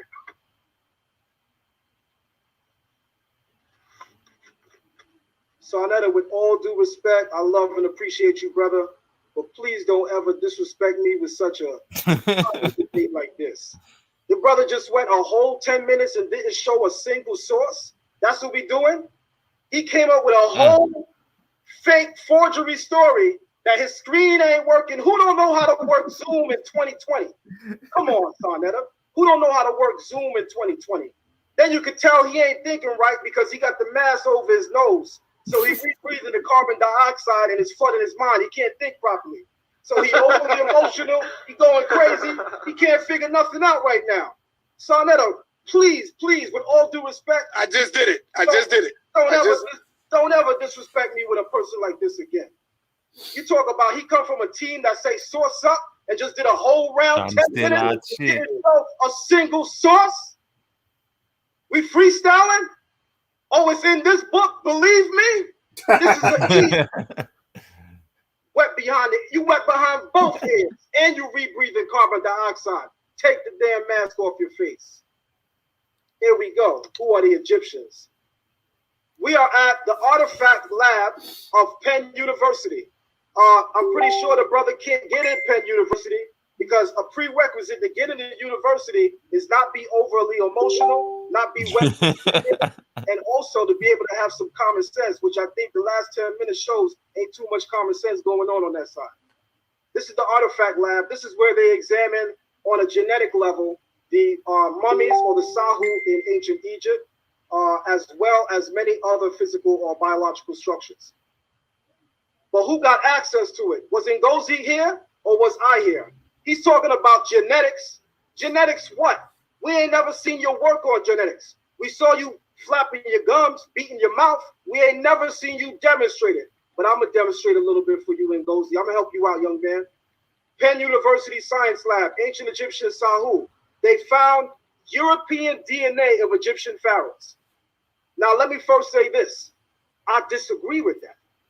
I don't believe that Egyptian pharaohs have European DNA. But here's the thing about that. And here's why Ngozi, being wet behind the ears, made the same mistake. When they look up to trace the ancient Egyptian DNA, they're tracing it using the Arabs that's in Egypt.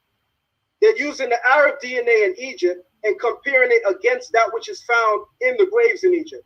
And they're saying that the graves in Egypt show that they have more of a connection to Europe than they do to Africa. And they said the Arabs in Egypt have more of a connection to sub-Saharan Africa than they do to Europe. But hold on, don't believe me. We're gonna cite sources. We are at where we at right now. This brother writing websites, but I'm gonna show some websites. This is a Journal of Science, Genome of Ancient Egyptian Mummy Analyzed. I'm gonna just play the whole video. How about that? Here we go.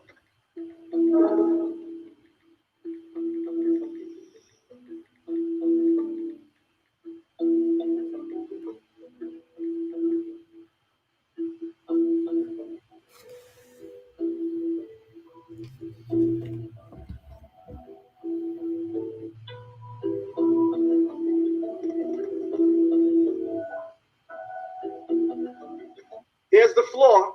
They're looking for the DNA of ancient Egyptians, but they're comparing it against the Arabs that's in Egypt today. It's the same thing they're doing in Sumer. They're comparing what they find in the Sumerian graves against the Arabs that live in Iraq. Them Arabs ain't the original Sumerians.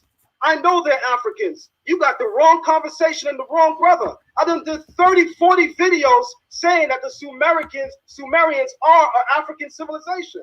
The hell are you talking about? That's part of the reason why and even Ngozi pretty much backed it up when he said the Proto-Ubaid people, when he brought that, or Ubaidian people, really, that's how you say it. When you look at the Proto-Ubaidian people, that would be the founders of Sumer, right? Of Uruk and Eridu.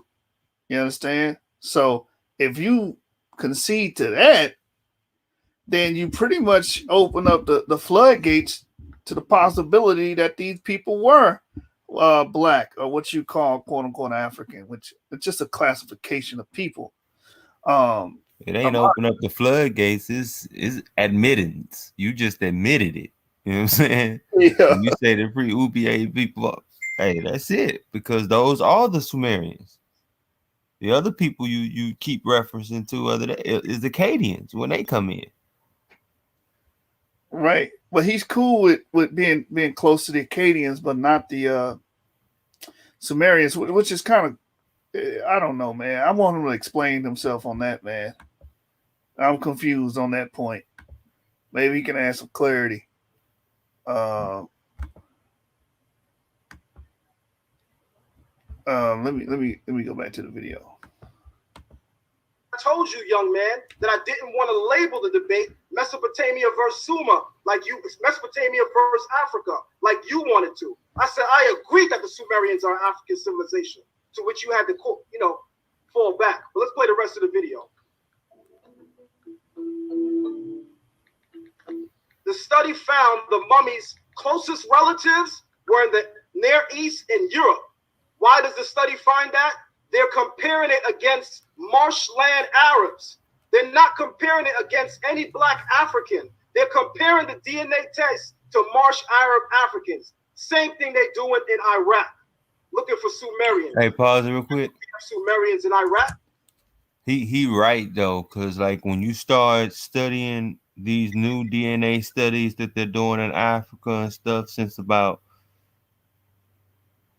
20, maybe 16 or so, they flat out admit that before that time period, they just really didn't care too much about studying the DNA. They were more concerned about, finding their own history. So he right, they do compare it mostly to different populations that's admixed with them. Yeah, that's true. You must be out your mind with your silly young man argument. But don't worry, I'm going to dry the back of your ears today.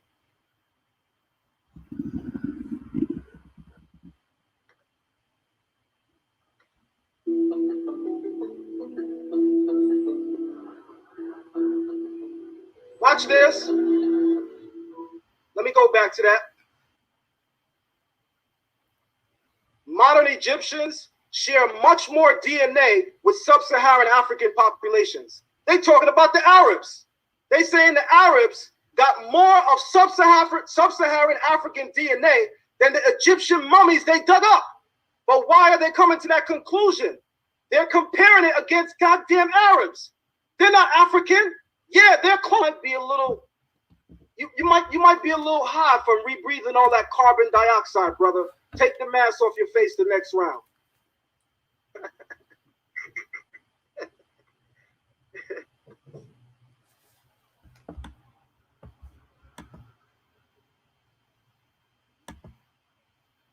Get back to my original screen. This is easy work. You kidding me? Sonny, let me see my time real quick, please. I need to know how much time I have. All right.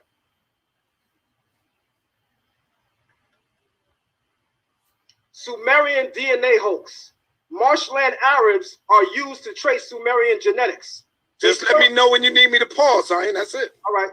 Marshland Arabs are used to trace Sumerian genetics. Same thing they doing in Egypt, and this is the same reason why they're saying the mummies in Egypt are European. They're comparing it against the DNA of the damn marshland Arabs. Take the mask off your face, brother. You're not thinking right. But hold on. This is my first time ever using the drip plugin, and we're gonna see if it's really 2 clicks and it's perfect. Ooh. 6,500-year-old skeleton newly discovered in Penn Museum. Archaeologists at Pennsylvania Museum unveils 6,500-year-old skeleton dubbed Noah. I think he just said the Bible is fake. The skeleton is believed to have survived the flood. They not saying that that's really Noah, bro. Which is 2,000 years older than the rolled tombs of ancient Sumer, 2,500 BCE. Which the Ubaid period, the Proto-Ubaid, Ubaidian people, he already conceded that would be related to us, or what he would call African. So I mean, this really a bombshell. But you're right; they're not saying he's the actual Noah. The only reason they're labeling him Noah is because he survived the flood. That's it. Yeah, and that flood was the breaking of the dam, that natural dam that was at the Black Sea that flooded out Sumer in the first place. Yep. That's why it's important to, read up on it and get the context behind it. You know what I'm saying? Not saying Zion Lexx didn't do that, you know what I'm saying, but that is very important and very key. And I have the article up. Hell you talking about? This is the Penn Museum website. Brother did a whole round, 10 minutes, and didn't show a single source. Take that mask off your face, young man. It's hurting you. Sumerians were physically similar to the African Negro types in ancient Egypt. They had dolichocephalic skulls, prognathism, dark skins. The war panel of the Standard of Ur dated to the British Museum, 2600 BC. This is the Sumerian leader known as Gudea, 2100 BC. This is the Egyptian Ka-Eper, 2500 BC. The people in these regions had what they refer to as a Euro-African Negroid type. How are you talking about? And that's really pretty much a kill shot if you're arguing phenotype, which he was arguing phenotype. That's a kill shot, man. The dolichocephalic skulls, which I don't classify people on that, but if you're going to argue strictly from a phenotypical standpoint, these people black, these people white, these people not, then you have to concede to these points. The prognathism, big lips, wide noses, and the dark skins. You have to concede to all these points that he put in here. So this whole slide is a kill shot to this man's argument. 10 minutes in the dark. Come into the light, young man. He ain't caught a single black scholar yet. Black Sumer, the African origins of civilization. Hell you talking about Sumerians ain't black and nobody's saying that. Samuel Noah Kramer didn't say that. Samuel Noah Kramer's a white man. Why would he want to give credit to the Sumerians as being black? Take the mask off your face, young man. You can't think right. And that's a fallacy. Just because someone's white, you know what I'm saying, doesn't mean they don't have the capacity to tell the damn truth, or, they're going to withhold information automatically, or they're inherently wrong.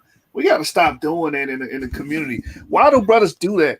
Oh, well, he's reading from a white man. Brother, is the information true or false? I don't care what person, what race. Let's look at the information and judge the information based on the information alone. You know what I'm saying? True that, man. Cause I hate when you put a presentation together, you use 30 sources from 3-4 different scholars, 2 or 3 to back up each word you say, and then they just come in, oh, you use white people. But then if you use somebody black, it's just like, oh, they pseudo. Right. So it don't matter who you use, man. So you're right. It needs to come down to what's right, not what I like to hear. Yeah. Y'all going off these old tropes and stuff, man. A lot of you Negroes is religious as hell, man. You know what I'm saying? Thinking that white They people. say we evolved to be religious, so when dudes get rid of a functioning or organized religious system, they instinctively create another one. Yeah, and that explains Team Osiris, Amara Swat, and Dagger Swat, man. Yeah, they got their sacred axioms that can't be broken. They got the idolatry of the land of Africa, regardless of where the people was. Forget that. I care about the land, brother. That's where the rich resource is at. Sumer, Catherine Obanuju Okulanu, posits that the Sumerians are genetic and even linguistic relatives of the peoples of West Africa. That's a black woman. She tripping too, right? I guarantee you she ain't in the dark, and I guarantee you she ain't rebreathing carbon dioxide either. The brother said the Sumerians were not black, they were white. Here's a mural from the Akkadian city of Mari in 1800 BC. Again, if you're arguing from a phenotypic standpoint and saying that they're white and someone can give you attestation like this, it kills your argument. You know what I'm saying? I don't argue from phenotype all the time because it's easily disproved. I got a book right here, Before the Color Prejudice by Frank M. Snowden, and it tells you before 1800 BCE, I believe, in this book, you don't see these white images, man, like that. A lot of these images are black. So for him to go to this mural, that like pretty much puts a damper and kills his whole entire argument from the phenotype standpoint. Oh, these people are all white. Well, how do you explain this mural right here? You can't. Because the cow clearly white. Are supposed to be even. Yeah, the cow is white. These people ain't. The clothes clearly white. These people are obviously a dark brown people, man. This is clear. Lighter than the Sumerians. Look at how the Akkadians paint themselves. This is a mural of the Akkadian city of Mari, 1800 BC. Light work. And Ngozi gonna give me a problem? Y'all gotta be out y'all damn mind. Shout out to Neternev. Professor Heru Ka Anu of the Per Nature Research Center, another black scholar. Ancient Sumer was the land of the black-headed people. One of Africa's many civilizations is that of Sumer. In many respects was a twin civilization of Kemet. It mirrored Kemet in numerous areas. Light work, mask of Sargon the Great. Look at those beautiful black features. Young man, take the mask off your face. You're not thinking right. And the next time you think about debating me, slap yourself and wake up.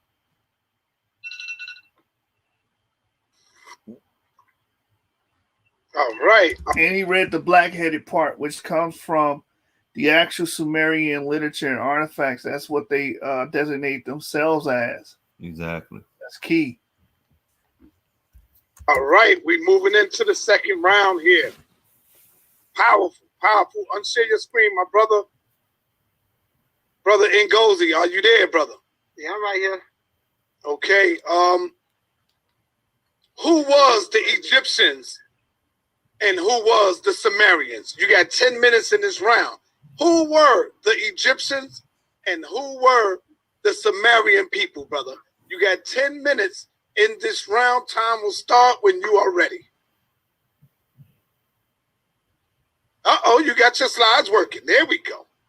Let's get it. Let me know when you're ready, brother. That's the normal Hey, palette. I'm ready right now. Could you see me? I see your slides. You got the normal palette up, and you can see the two what we call African males with afros on the normal palette. All right, cool. Y'all, now this is what I was talking about earlier. You see the two black guys right there with the fro? You see this symbol right here? You can start it now. This is the Jasper cylinder. And these people are conquering these people. These are two black men right here. And you see them conquering that creature, the Jasper cylinder. Now let me go to this thing right quick. He talked about conquering. It's called taming. I'm going to go here. Now, I use Wiki on this, and I'll admit that because I didn't have time to put. You use Wiki on all that, man. Stop it, bro. Article together for the genetics, but it has citations. You can look this up yourself. Okay, could you guys see it? Yes, we see it. In 75% of the gazelle population, 60% of the pre-population Neolithic bee population, and its present state is a pre-pottery bee Neolithic bee population. Here's the haplogroups right here.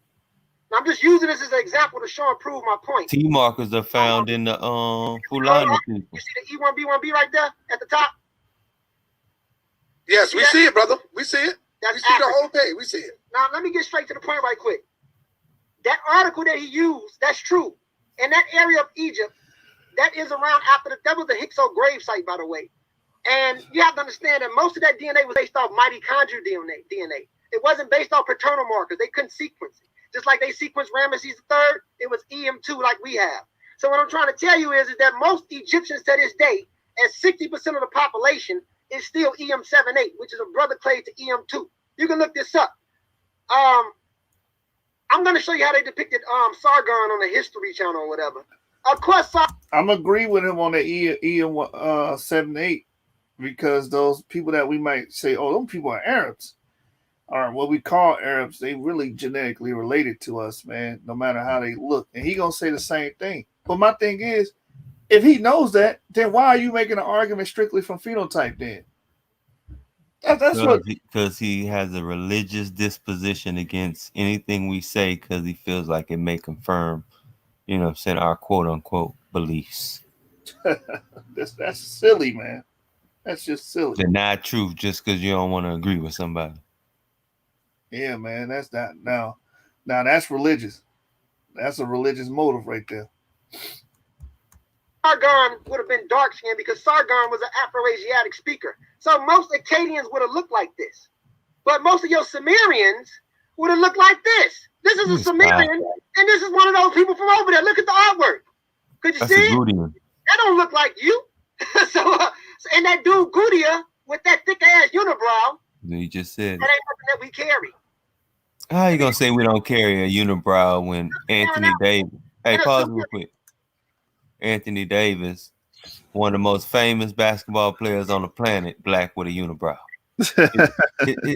His what they call it, trademark is his unibrow. Right. Everybody know him by it. Yep. No, he literally trademarked it. He did? Yeah, that's literally his emblem or whatever. You know how everybody got a logo? That's his logo. Wow. That's crazy. Oh, let me show Anthony. I know everybody know that. I know everybody know that. Hold on. Let me share my screen. Let's just look at Anthony Davis real quick because he said we don't have that. Oh man, come on, man. You can't be this pseudo. And especially if you know that Africa is the most genetically diverse place on the planet. So there's Anthony Davis with his look like a unibrow to me. This unibrow. But we don't have that, brother. If you made a statuette out of him, he would say, "Oh, yeah, he don't look like any of our people." Yeah, he too bright. You know what I'm saying? Yeah. If we made a statue out of him and told him it was Sumerian, he'd believe it. Yeah, man, that's obviously a European from the Balkans. Yeah. at that unibrow, brother. These are the type of arguments but again, like he's leaning on phenotypes, and when you dealing with with the genome, you can't do that, man. He says it himself. You just went to the Marsh Arabs and said, well, they are related to us genetically. Okay, so what's your argument on phenotype now? Because they don't look like your ass. At all. Come on, man. Look at the phenotype. They said his nickname is the Brown. Exactly. It is. Thin lips, long chin, unibrow, big gold ball, swollen monkey thumb, so-called skull. Look at his head. It don't even make sense. And look at the sub-Saharan African. That don't look like you. Man, and then he puts this picture of this one guy. Oh, this is sub-Saharan African, as if there's not a multiplicity of in sub-Saharan Africa. Exactly. We don't look like this, James. Me and you, we don't Yeah, look I'm about like to say, I sure don't. Come he on, look like he from the continent. I look like an American black, you know. Right. Come on. This is not scholarship. This is silly lookership, man. Kid stuff. He's making it up. And no, Negro, you're making it up. The book called Sumerians Are Black, that's written by a white guy. He make a lot of. What's the source for this? There is no source. Oh, that's written by a white guy. Why is that an argument in 2020? This took place in 2020. Why is that an argument? Yeah, we've separated the scientific racism to a large degree, I say, from the scholarship in modern day, bro. Let it go. Come on, man. No one's inherently wrong because of their racial or ethnic backgrounds. Stop doing that. They wrong because they wrong. Exactly. No other reason. Right. Pseudo books. And that lady's a pseudo too. I don't care if she is black. She made that up too because linguistically, Sumerians are not connected to anyone. Because he it has disrespecting his God like that, the black woman. Next slide. Yeah, he straight up disrespected. But I wanted y'all to see Norma's palette. That's really The boy important. lost the whole comedic community with them words. These people wasn't a friend of us at all. They came in through trade, but they wasn't a friend of us. But I want to remind y'all of something. I'm going to show this again. Goudia with the thick unibrow, he showed King Gouda. That don't look like you. He still looks similar to them. So of course, like I said earlier, and I don't think he caught it. And those Marsh Arabs look like that too. Yeah, but them Goudians are not Sumerians, bro. Right. At all. Right. I was gonna let Lex say it. Oh, I was about to say not, bro. Yeah, Lex gonna cut the shit out of him. But I just wanted to touch on his phenotypic argument. I think it's hypocritical for him to bring up the Marsh Arabs being related to us, but not. Never mind. I said that the Akkadians were part of the Afro-Asiatic language family. When they took Sumeria or took Sumer or that part of Ubaid, they came in contact with people that did not look like them.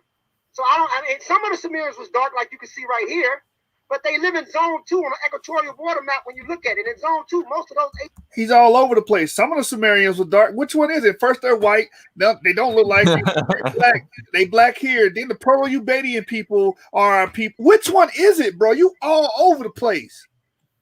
He don't know, bro. He's just trying to win. At this point, that's all he know. I want to win.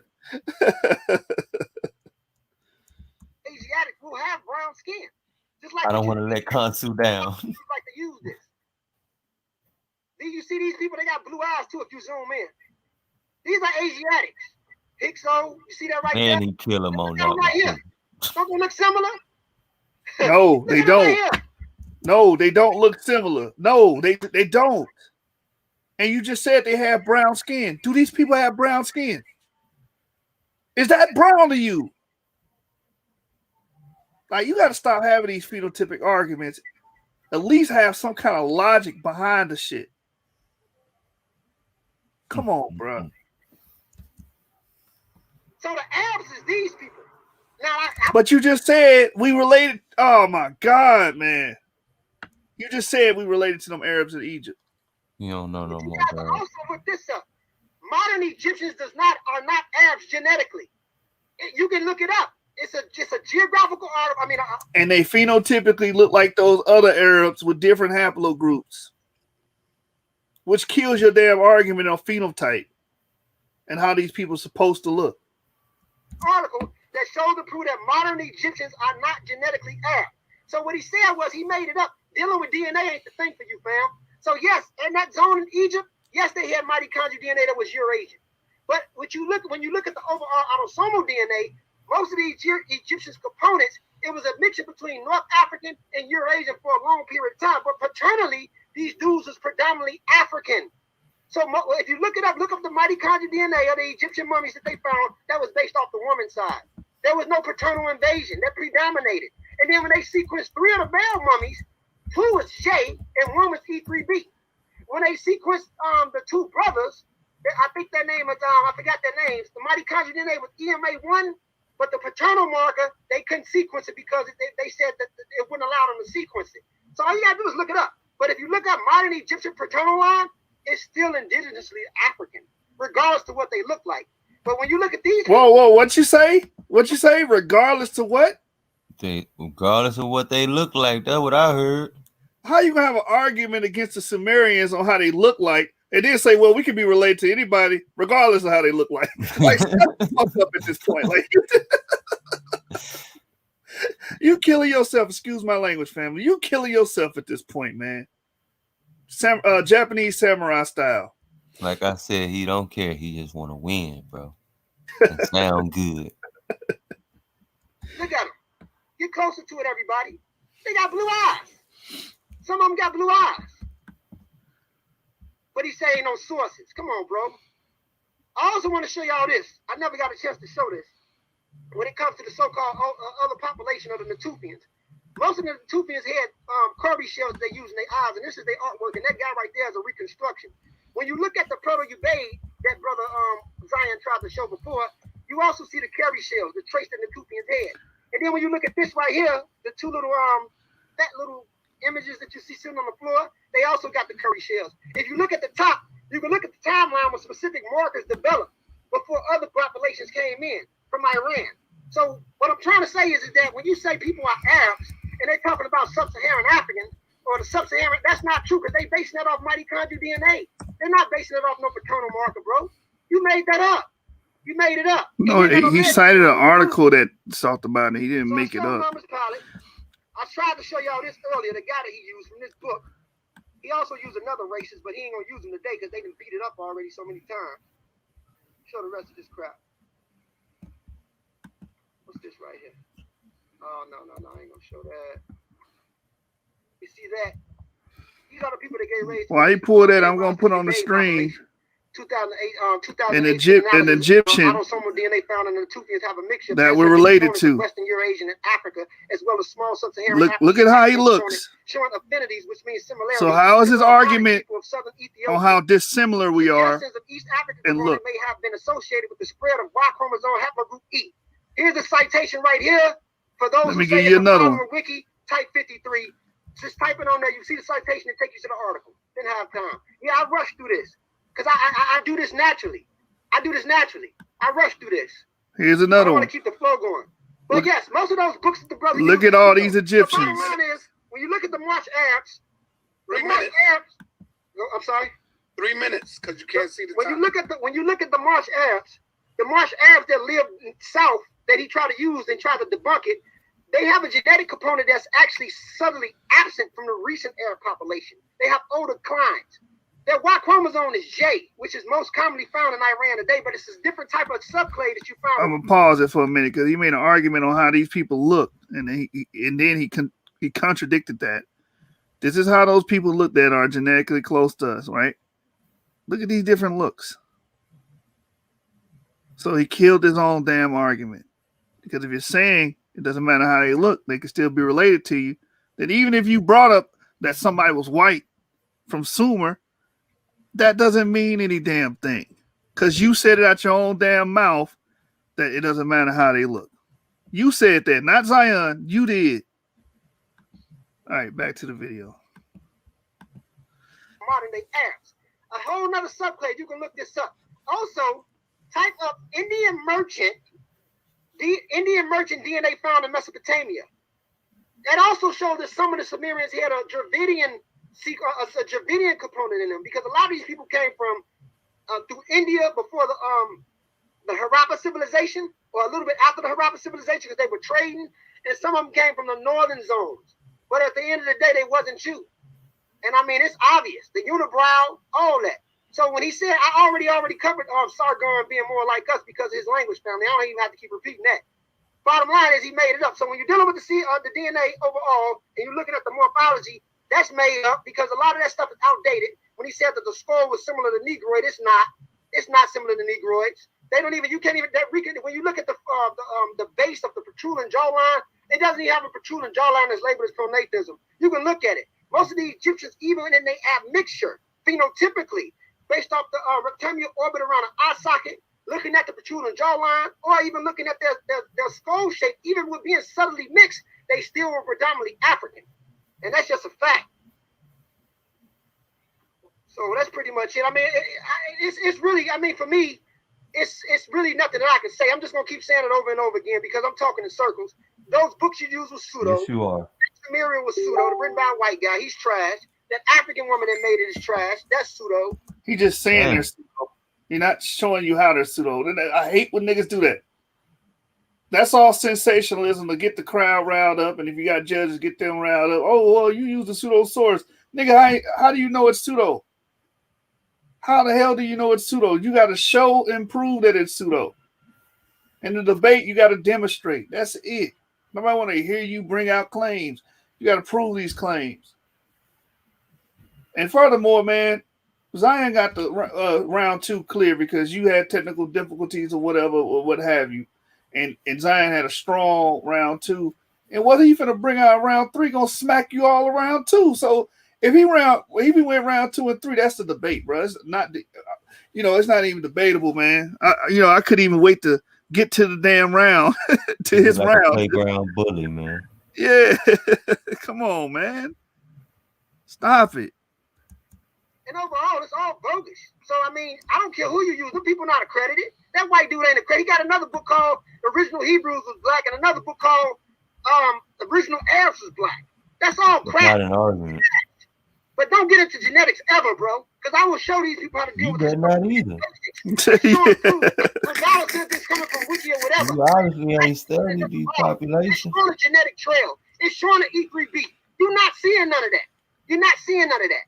But when you look at the monuments and you look at the Sumerians, they're not us. And again, that's it. I'm done. It ain't nothing else I can say. So I think it's pointless. That's it. Didn't he already admit that? Right. Brother Zion, where are you, brother? Unshare your screen, brother Ngozi. Who were the Egyptians and who were the Sumerians? Brother Zion, Lexx, time will start when you start, my brother. I thought we went through that already. Oh, hold up. Let me see. No, he ain't did his rebuttal yet, right? I know he did his round. I don't know. Yeah, that's where we had who was the Egyptians and who was the Sumerians, right?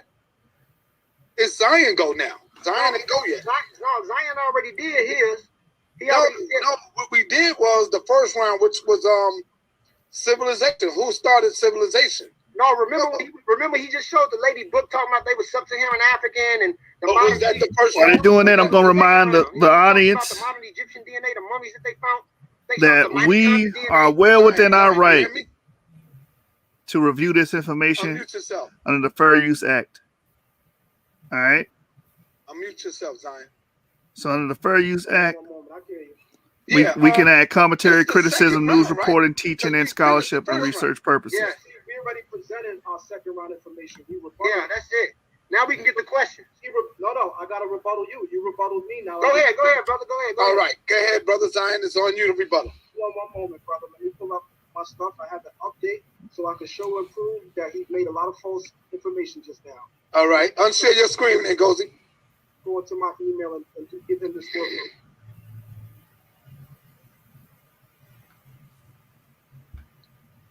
There you go. Hey, hit that like button. Subscribe to the channel. We're reviewing and commenting and giving our critiques to this debate. We are well within our right to do so, according to Section 107 of the Fair Use Act. All right, excellent. You can start my screen, Senator. Can you All hear right, me? start your time. Time is starting. Can you hear me? Yes, I hear you. All right, perfect. Let me scroll down and show y'all something. Very disingenuous. You should be ashamed of yourself, Ngozi. People thought you were smart before today's debate. Yes, I am finna go in, man. This third round, you lost the second round clear. The third round, it's gonna be bad. The only one that anyone can argue with you on or try to make an argument for him is the first round. I felt like you lost that one too, though. The brother said the Sumerians look like white people. And what did he show you? He showed you clips of white people, white scholars, showing Sumerians to look like themselves. No different than the same white scholars that show Egyptians looking like themselves. Very disingenuous. But watch how it's an easy kill shot. What Ngozi is showing you, and what he definitely don't know because he don't study beyond Google and Wikipedia, he's showing you images of what is called the Gutian people. The Gutians are not the Sumerians. In fact, none of the people of Sumer ever patroned the Gutians when they come to the throne. The Gutians are Europeans who came from the north and invaded Sumer. All of these statues that you see in Sumer that look European in nature, they are the Gutian people, Europeans. But the Sumerians— What's the source on that? Broad lips, broad noses. Yeah, he they didn't put are no not citation. European. The hell are you talking about? Take the mask off your face, young man. But Easy kill. But that Gutian, Then he said, if you look at the original picture of the Hebrews, so hold on now. The Amun-Ra squad gonna have a problem with this, but they already got a problem with Team Osiris, and this is gonna be one more of them problems. He just said that the Amu in this Khnum Hotep relief is the Hebrews. So I guess the Hebrews was in Egypt after all. Shout out Ngozi. Thank you, brother. He says these are the original Hebrews. However, he decided to show you the most lightest picture of them. This picture came directly from the Metropolitan Museum of Art here in New York City. Shout out to brother Reggie. He was with me in the Metropolitan Museum, and we read it together. So Reggie know what the original looked like. This is the one that's in the museum, but hold on. I'm going to show you the primary. Let me show you how disingenuous these cats are. He also said, when you look at the Sumerian statues, they got blue eyes. Clearly, this young man don't study. Because if he knew anything about the culture in the Levant, in Sumer, as well as Nile Valley, he'd know that they use what's called lapis lazuli on the eyes. Lapis lazuli was revered in the ancient world. Lapis lazuli represented many esoteric and initiate truths. When the Egyptians put blue eyes on their sahu, they're not saying that they were European.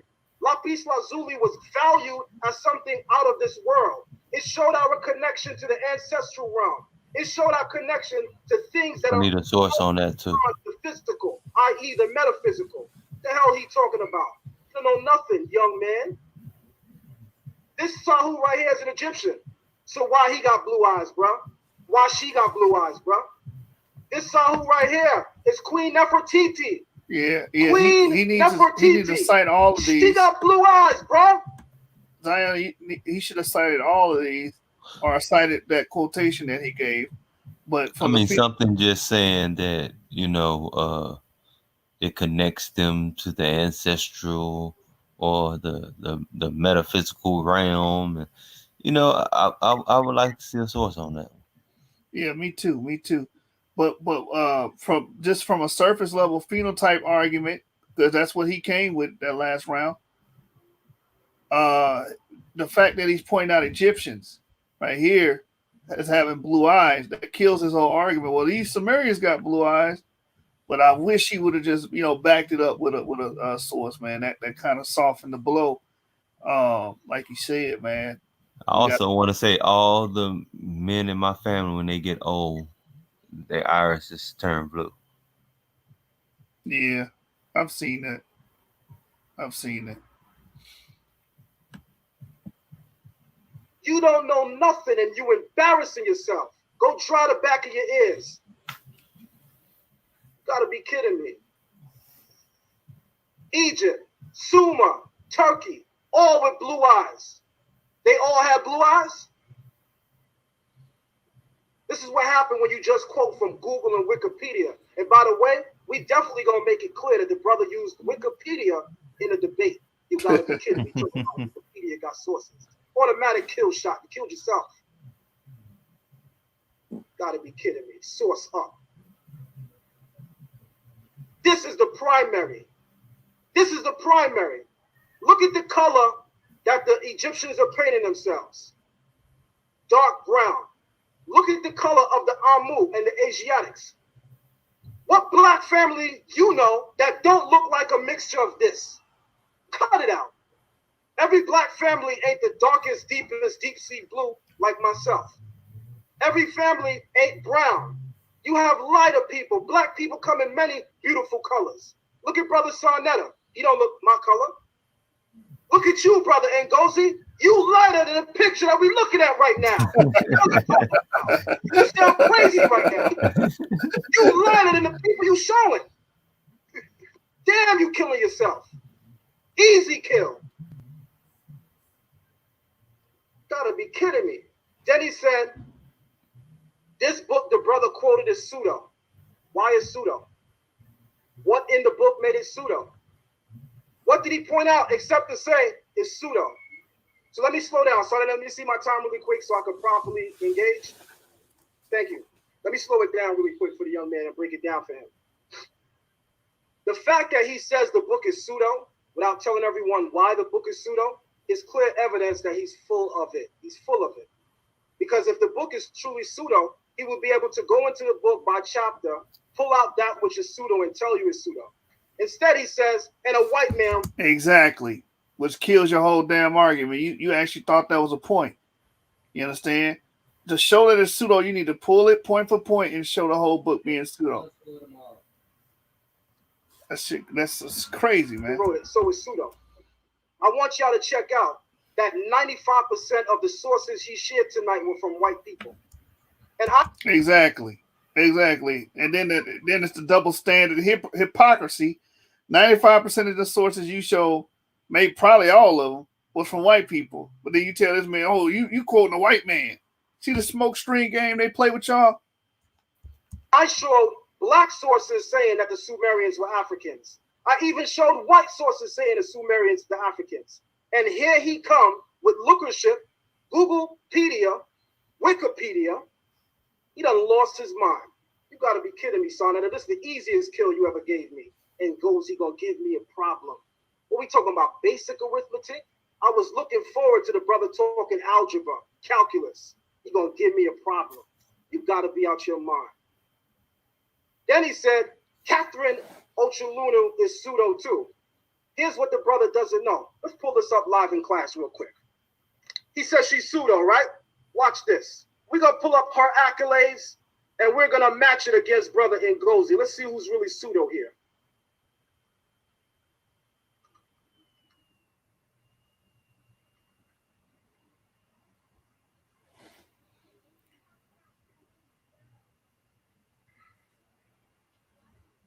Hey, hit that like button, subscribe to the channel, and also want to give another reminder that we're well within our right to comment, review this information, and give our critiques pursuant to the Fair Use Act. Her name, hold on. Let me show y'all who she was. This is a black African woman. She's pseudo because you disagree with her, right? All right, check this out. The easiest kill Sonnet ever put on my lap, man. I'm almost wondering if Sonnet was giving me a sacrifice tonight.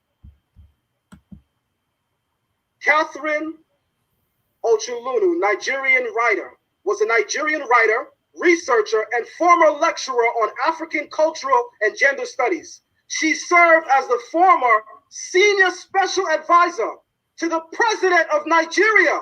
But she's pseudo. She's pseudo. You can't even get a conversation with the president of McDonald's. That's how you talking about. She served as a senior advisor to the president of Nigeria. Ngozi, today is your burial. Team Osiris is a great name. Hopefully they're going to resurrect you after today's show. Because you dead. Hell you talking about? Easy kill. Hey man, the whole team Osiris is dead, man. Chris is dead, and Ngozi's dead. Kansu, you debated that flat earth. That was automatically killed just because you took that debate. You did. Y'all getting chopped up like Osiris, man. Just like Osiris. So we glad you got that name. That's very fitting. Y'all getting chopped the hell up, man. The peoples of that region are black. All of the pictures from that region show you what the peoples of that region paint and depict themselves. This is a Mari priest. He said, the Akkadians, we know the Akkadians were Africans. The Akkadians were Semitic people. You just finished saying the Semitic. That's a kill shot. Mm-hmm. That's a kill shot. Because you basically said in the beginning, well, he's only saying this because he's trying to protect this Semitic culture, this religious stuff.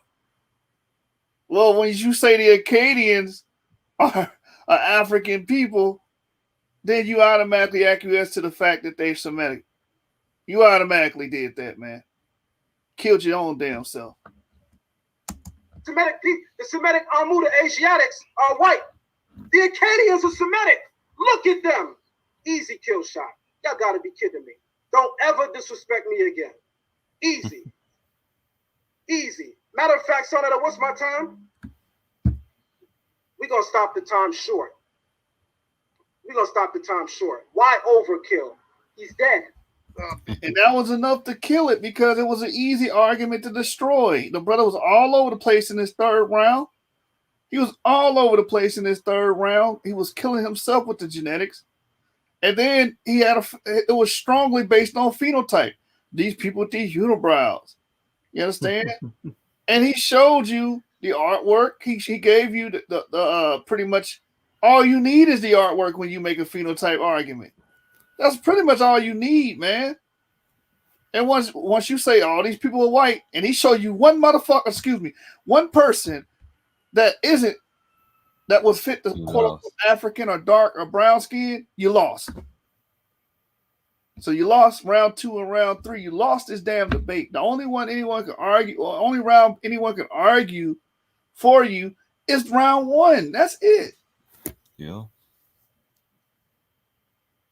So that's my verdict, man. 2-1 Zion, man. What you think, James? I'm 3-0 with Zion, actually. I'm 3-0 Zion. I don't give him the first round. Yeah. I'm thinking he won the first round, but I'm gonna say debatable just to be, just to keep it fair. I'm gonna say debatable. I'll give him this though. If we had a Freestyle King Award, he'd win that. Yeah, he would. SUC did have a Freestyle King Award, so we might have to get one. Yeah. He was in the Freestyle King of Sonetta, man. Godly. Get him his Freestyle King participation trophy. Yeah, man. We gonna watch the little comments afterwards, then we gonna end the video. I think that was it. I think that's the debate. They're gonna have a few little comments, and then we're gonna end it. But yeah, I got Zion Lexx winning 2-1. It wasn't even close. It wasn't even like he edged each round. It was like it was clear because Ngozi kept digging himself in a ditch. Yeah, the 2 you gave him, Zion clearly won them, hands down. Can't nobody even put up an argument. We had Ngozi turning a little flip for all around 2. You know what I'm saying? And then around 3, the rebuttal Zion put on was just a slaughter, man. That was just a slaughter. He murdered his whole argumentation. And not only did Zion murder, Ngozi murdered his own argument while he was arguing. He would say one thing, then contradict it 2 seconds later. Right. Oh, these Arabs in Egypt, they related to us. Then you using the Marsh Arabs. Oh my God, bro. I'm getting a headache listening to this, man. And then what did he say? I'm gonna end it there because I'm talking in circles. Yes, nigga, end it. You talking in circles. Talking in circles, bro. Saying a lot of nothing. Man, Team Osiris, this is all y'all got, bro. Come on, man. Damn, y'all trash. Y'all trash. Man, y'all garbage truck juice, man. I'm gonna keep it 100. I'm gonna keep it 1,000 with y'all.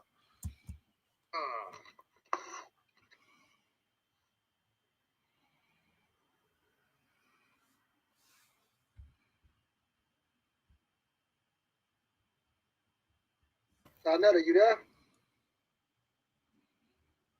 Yes, I said we have completed the first and second round. Okay. Now we are moving into the. You got to show yourself where you at, Ngozi. I'm right here. You're moving into the question and answer period. But first, I want to let the family know it's going down tomorrow. You don't want to miss this one. Is spirituality helpful or pointless? Same time tomorrow, 7 o'clock. This will be going down with Brother Jabari going up against Chief X.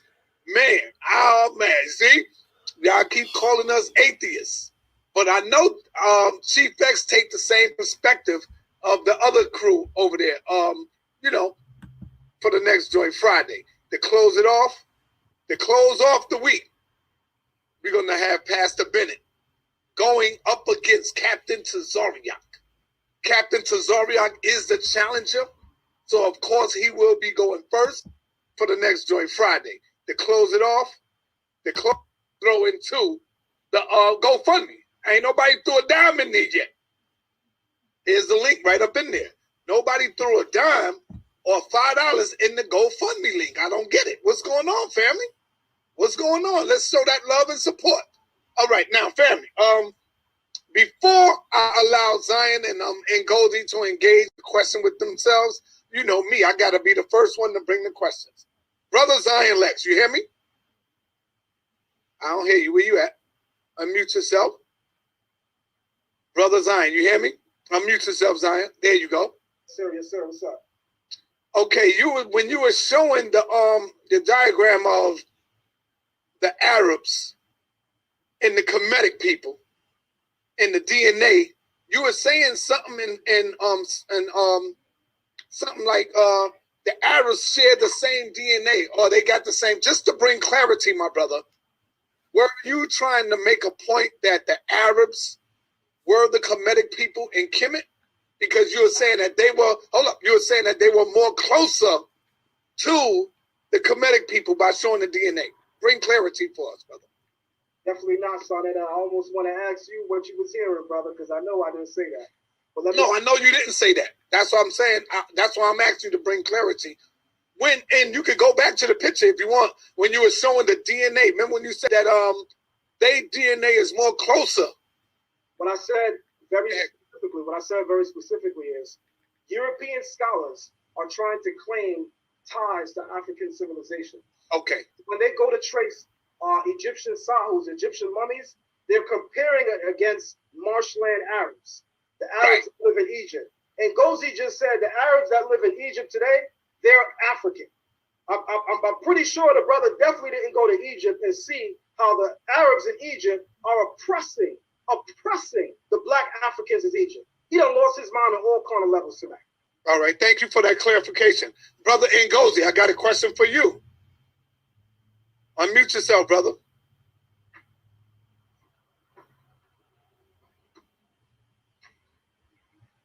Right here, I'm sorry about that. Go ahead, sir. All right, brother Ngozi, here's the question. How can you claim Islam? You're a smart and brilliant brother. How can you claim Islam when we know Allah don't even exist, when we know that that's not real? All religions are not real. You yourself know that, Ngozi. When you're looking at Christianity, Hebrewism, Judaism, Islam, when you know that all of these religions are made up, how can you claim to be a Muslim? That's my question for you. Well, brother Saab, my mother's Fulani. I come from a Muslim background. I'm not a religious Muslim. I'm a Muslim by culture. So with that being said, it's Ramadan right now. And I'm not even doing all that. I'm not a religious person. I see Allah is Unison Chord Pack. Unison MIDI Chord Pack. It is super useful. He see as law as innocent. Yeah, man, he basically saying he not a religious Islam religious He Muslim. affiliated. Yeah, he like more of a cultural Muslim, like, you know what I'm saying? He not really on the religious side. He don't believe in the Quran. He don't believe in none of the tenets of the Quran. You know, I guess he doesn't worship Allah and all that. He just identifies with the culture. The But head also, of the Fulani got T markers. They don't have E markers. he might got a T marker, man. Maybe he might be a descendant of Japheth. He might be a Might be why he a European. That's why he like, no, you ain't gonna take our culture from us. Right. He fight tooth and nail for that. You goddamn slaves. Yeah, I want to give Zion Lexx his props. I've been giving Zion Lexx his props, man, for years. Agreed. I haven't been the biggest fan. I've been personally. It's just that I think he can go. That his information could be deeper than what he goes into it on. You know, that's all. Man, he the Robert Ory of the Israelite community. 7 rings. Big shot Rob of the Israelite community. And the reason why I say that is he didn't pretty much went toe-to-toe with all of the big sensational names in the quote-unquote conscious community. You know what I'm saying? He got Polite ducking him. I don't know why Polite won't face him. He smacked Garfield up. He literally smacked Sarasu Steady. He literally smacked him. That's not a joke. That's real life. Oh man. He sat down. He had to kill me. I think he got Shaka. He debated Shaka. He debated Rob Bourne, or he had like a sit down with him or whatnot. You know what I'm saying? He beat Jabari twice. He even got into it with one of y'all elders, James Smalls. So I'm like, this man is the Robert Ory of the conscious community, man. Big shot Rob, 7 rings. You know what I'm saying? You know what I'm saying? Put some respect on Zion Lexx's name. That's all I'm saying. Put some respect on this brother's name. Definitely. Will I be going too far if I say Hebrew of the decade? Man, stop it. Come on, man. I don't know. Hebrew of the decade, man. Stop. I'm just saying. Nah, bro, you going too far. I mean, brother been putting in that work on you know what I'm saying, as far in the YouTube worlds, man. Laying the smackdown on their candy asses. No, I'm gonna have to say this. I think the moment of the decade, as far as all Hebrews is concerned and dealing with the conscious community, gotta go to when Captain Zazariak had Sarnetta and Jabari on Cross the Line. I'm sorry, bro. That was a slaughter session, bro. That was a pure slaughter session, bro. That's the moment of the decade. And he also been standing strong and went toe-to-toe with everybody. He ain't took an L. Yeah. I mean, Captain Zazariak, man, he stood firm from the beginning.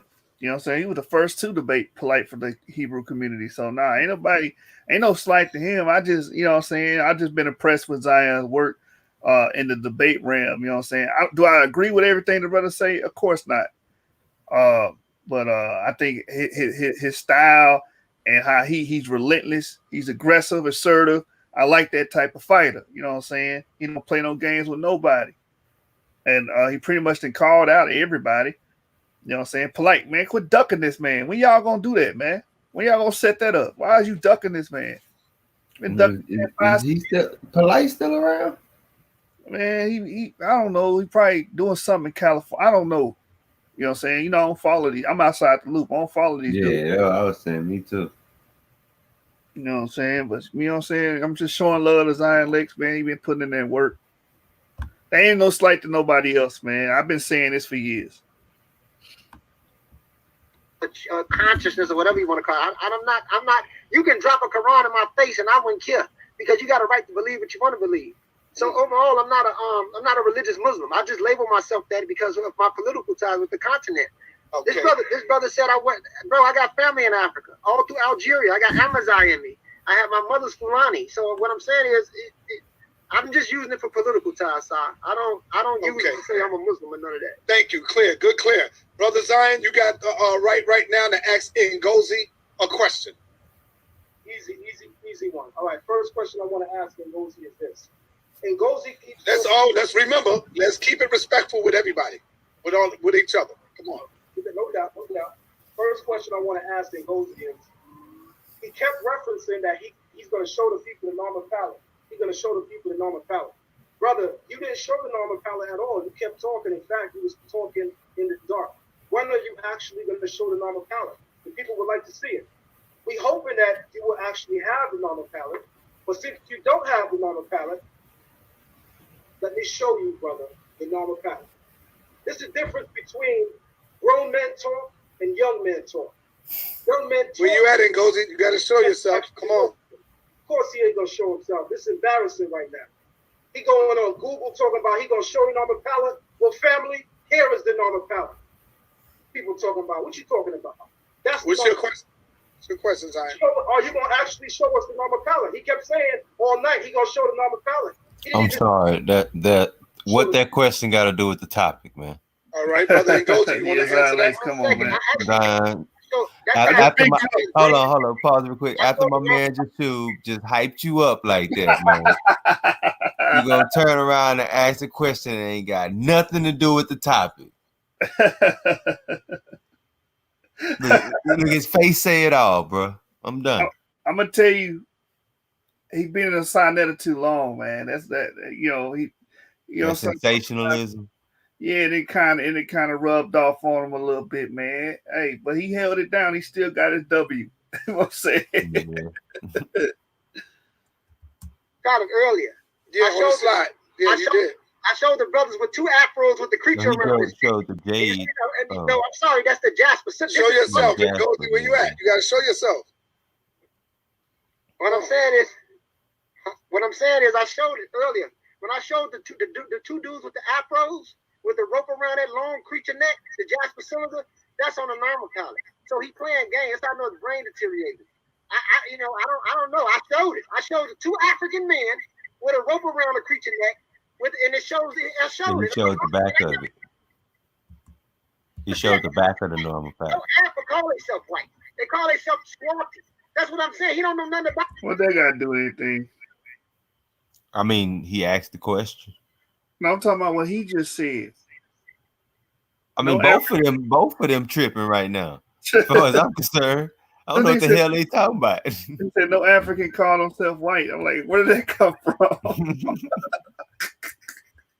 Not the Middle East. So even if they got light olive skin, they're not white. Those Eurasians who you showed that was brown skin are Semitic people. And those are late Semitic people. Those are not the original Semitic people that had more components that was closer to the Northeast Africans. I already showed y'all pre-pottery Neolithic. That's Zion's point. That's his point. What you said. Hey, pre-pottery Neolithic. That these people, not European people, that these people will be considered African according to you. What he doing is, hold on, pause. What he doing is he trying to focus on the Gutians instead of focus on the Sumerians. He trying to turn the Sumerians into the Gutians. That's all it is. Yep. And Zion pretty much exposed that. I'm freestyling, dude. I literally crushed all this stuff together in less than. You just said he freestyling, baby. Little flip. Orientated it all together, and that was it. That's all right. It's on you now to ask your question to Zion, brother Zion. I have nothing to ask him because he don't know nothing. Hell no. You lady, she's pseudo. She also said that we are one step away from Homo erectus. Oh, just because you talk to the Nigerian president, most of them people crazy as hell. So that don't even make sense. So he just dissed all the Nigerian presidents, dissed her, Like, who's really and then he want to bring up, oh, you bring using racist, but that sounds like some racist stuff you just said. That most of them people crazy as hell. Hey, look, he say he a Guccian, and y'all ain't gonna take his culture from him. Y'all base Negroes, all right? Y'all was nothing until his people came and civilized y'all. Right. And what he just used is called the composition by division fallacy, where you take one part of a book or anything. We can use cars.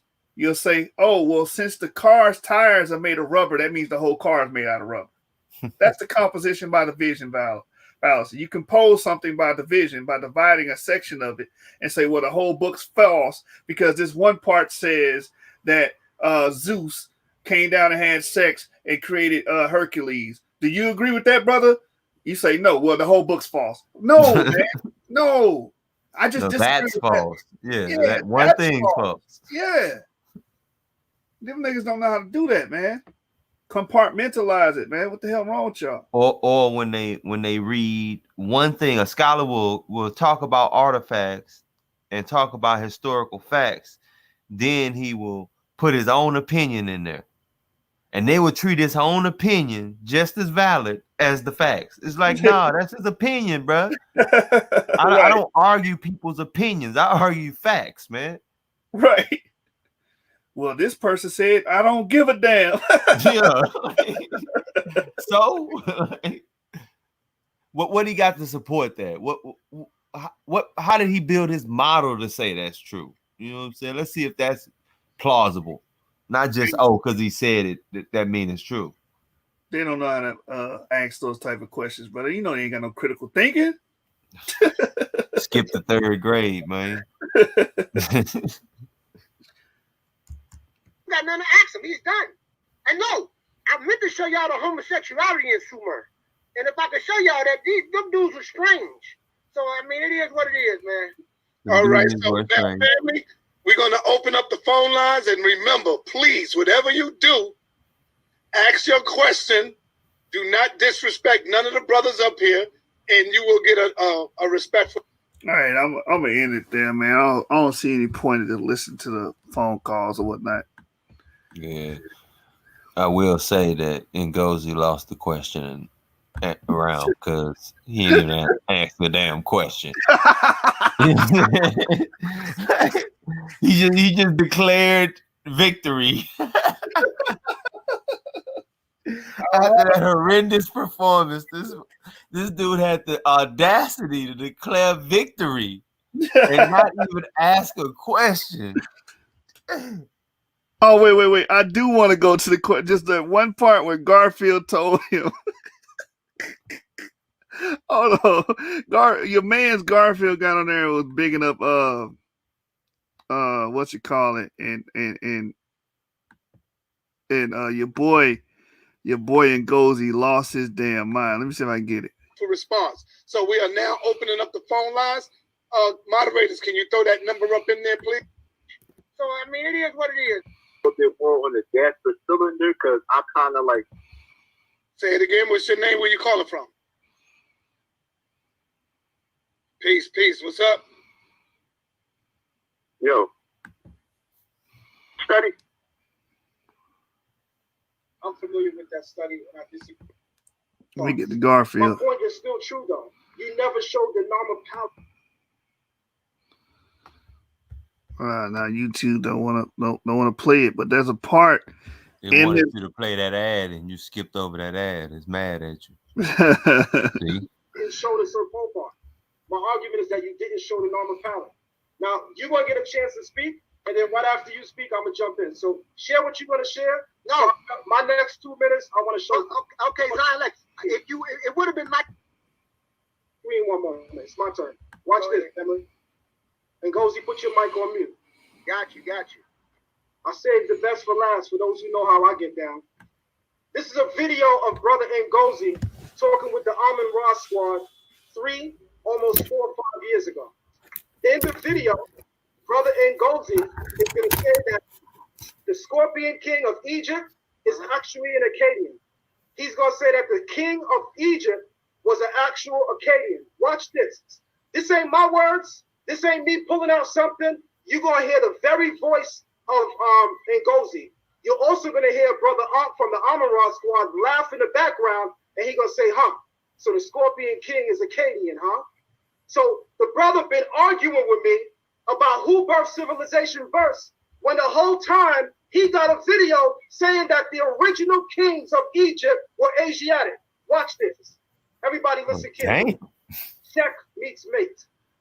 Yeah, but if you look at the movie, I was with you on that, Jonathan. I was saying it with you. I'm with you on that because if you look at the movie is mythical, but if you look at the movie Scorpion King, the dude was Akkadian.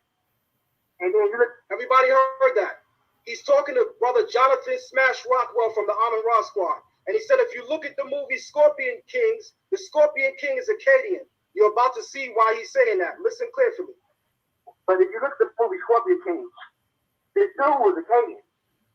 And then you look at the Scorpion origin is around, it's around in Arabia. You find them all through Arabia. Then you study the movie Scorpion King, this dude was Akkadian. They call him Scorpion King the Akkadian. So who was Mama fighting? Was he fighting a dude from Arabia, the eastern border of the Arabian Desert, who came into Egypt? You know what I'm saying? A lot of those symbols you see in those areas first before they're in Egypt. Say that again, Ngozi. He said a lot of the symbols that you're seeing were first in Mesopotamia before they were in Egypt. So what the hell we even debating for if you agree with me? Killed yourself. We're going to let it play one more time. Those symbols you see in those areas first before they're in Egypt. But after Mama beat the shit out of these people, you don't see that artwork no more at all. It's as if they got their shit pushed back. You don't see it no more at all. It's just it pushing back into Mesopotamia again. Or that area, Central Asia or the Middle East or somewhere back towards their way. Why is that? And on top of that, the name Scorpion appearing. Now you're going to hear Jonathan from the Amon-Ra squad agree and say that the name Scorpion for the Scorpion King of Egypt is originally Mesopotamian. Now you're going to hear the Amon-Ra squad agree with him that the Mesopotamians founded the Egyptian kingship. Listen closely. They say 2900 BC, but you know how erroneous that day could go back a couple hundred years, about, you know, since to the time of Norman. So, I mean, it's a plausible too. Whatever happened to Jonathan, man? Now everybody listen closely to the last 20 seconds. It's the voice of Ankh from the Amon-Ra squad. Ankh don't agree with none of the shit that they saying right now. Ankh is going to laugh at Ngozi and he's going to say, so, the Scorpion King is Akkadian, huh? Listen, guys. Scorpion King is Akkadian, huh? Woo! I didn't say he was. It's an opportunity.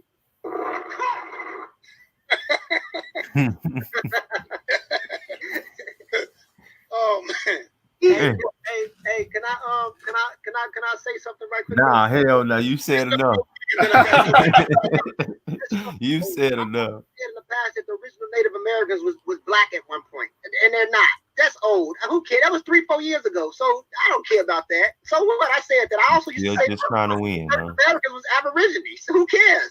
See, when time goes by and you start dealing with things for what it really is, man, I separate reality from my imagination.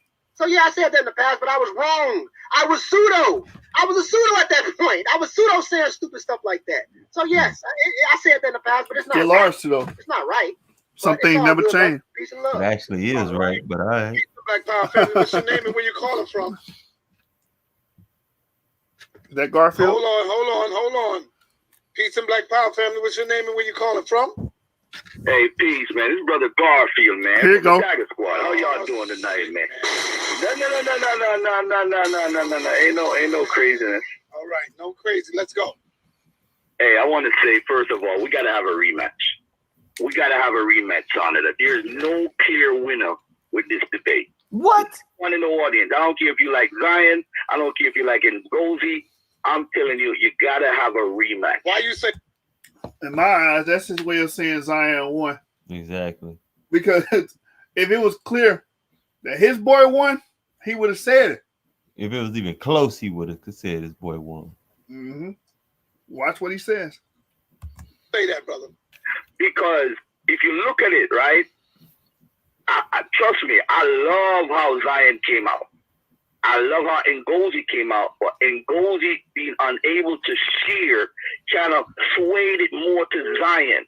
Definitely did. Sources. I got to do a show tomorrow morning on the Dagger Squad YouTube and do a review Hold Well, on, I hold on, can't hold on, review hold fully. on. You Yeah. said that he wasn't able to show sources or something? Yeah, remember his computer was messing up for his second All right, round. now Remember that? Stop for 1 minute. Right. Stop for 1 minute. If Mhm. someone don't show sources, you can't make excuses for the next brother and say, oh, because he couldn't show sources because his computer was messed up. Yeah, So you it gotta can. be. No, he's saying that that's that dude's fault. He couldn't show sources. It would seem like to me. Brother, you can't do Oh, that. I'm misunderstanding. Come on, man. Hey, you gotta hey, be fair. What rematch. would you say? Rematch. Hold on. Rematch. What would you What's up? say if you was debating someone and they didn't show sources? What would you say, Garfield? They lost. What would I fair, say? Brother. You gotta be fair, Garfield. I would say, but it depends. Also, we could fact check what he said. Because Right. maybe what he's saying is But right knowledgeable. now, So, come on, Garfield, you gotta be fair. If someone did, That's up to the debater to fact check what he's saying on the spot, not Exactly. show yeah. He's they supposed to so be teaching us. computer messed up, you can't say, "Oh man, it ain't no winner because of that." You gotta keep it. no. real. That's not the reason why. You know, That's not the reason why. Ngozi That's had not the the freestyle. But like, Hold you on, gotta hold on. go back and listen and go through the fact check. But yeah, go ahead. Say what you were saying, brother. I'm gonna say I think we need another. We need another match. Set up another something in like 4 weeks with that, man. I think we need a clear cut. There's no clear cut winner. There's no. I'm watching it. I'm watching it, and I'm saying to myself, damn. And Ngozi took this part. Then I say, yo, Zion took this part. Zion's second round rebuttal was sick. I ain't gonna front. It was sick. Now, and Ngozi in the first round was awesome. So I'm just saying. Really? Hey, I'm just saying. How was it sick and he used misinformation? See that? But boy, finna lose his mind because he gave Zion props in the second round. Finna lose his damn mind. Hold on. I can't let you. He used bogus information. Boy, it's emotional, man. His genetics was off. So Garfield can't have an opinion now. Yeah, hell no. Now if it go against him, that's religious. He breaking the religious code. I had to show this. This is hilarious. Ngozi. You just got your own personal agenda. I'm not trying to. Was bogus. Accuse this man of everything for having an opinion. Hold on, Ngozi. Let me finish. Stop playing with me, Garfield. Stop playing with me. You got your own. I ain't trying to hear that. Damn, nigga.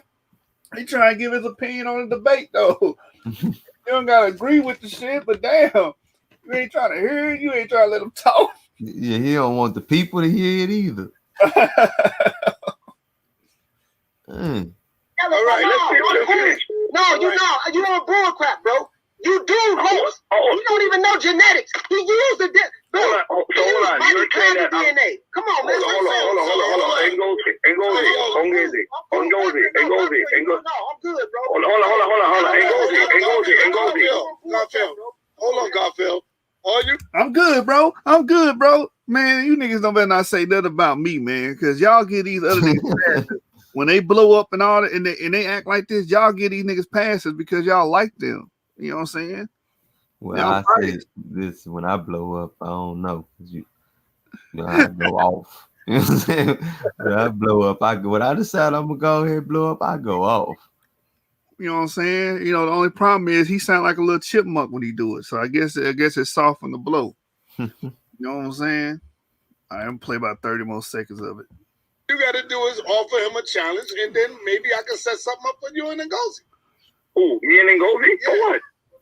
Because you know that information was out there. Dude don't know nothing about genetics. How you gonna say you can get round two? Man, stop playing with me, fam. I never said. Listen, hold on. I said he was sick in the second round. You was sick in the first round because it was bogus information from bogus books. Hold on. Ngozi. Can you relax? Let me finish talking, bro. I didn't even finish everything that I was saying, and you jumped in. I'm cool. You know what? No, you're not cool. You lost your cool. All because the nigga didn't agree with you. And he said he had some fire information in the second round. Stop. Crybaby ass nigga. You know what, Sonetta? Listen, let me say this. Yes, that African lady is the information is way off. You ain't gotta tell me that. And yes, Hermelstein is garbage. I know that.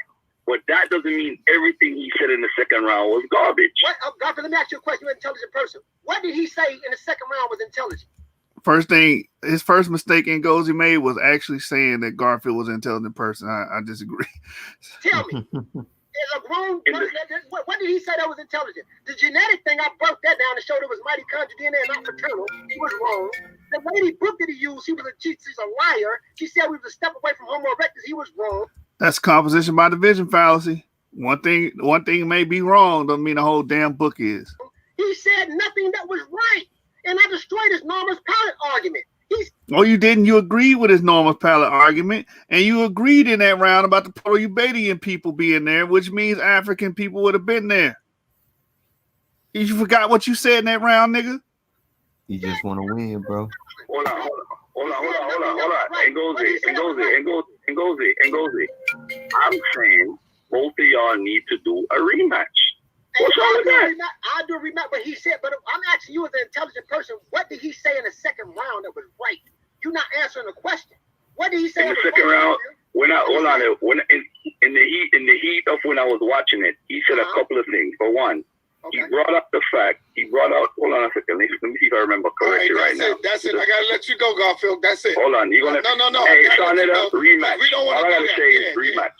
Yeah, Ngozi, you looking like a little meow. A little meow came out of you right there. That part, man. You lost this, bro. 2-1 clear. My brother James said 3-0. We're gonna end it with my brother LV, man. LV Europa, man. And you know what I'm saying? Stay tuned. We will be going live again tomorrow, man. We're trying to make sure we on every day. You're gonna hear our voice every day. You're gonna hear the source every day, man. I guess you see in the building, y'all know how we doing. You know how we rocking, man. Let's get it. 7 gangs, 7 candlesticks up. Gold Coast Gorillas. Tanks on the ground to the law and the testimony. You know what I'm saying? Argument King in the building. The CEO, Jeremiah. Please say the Yah. We holding it down. And shout out to Diamond.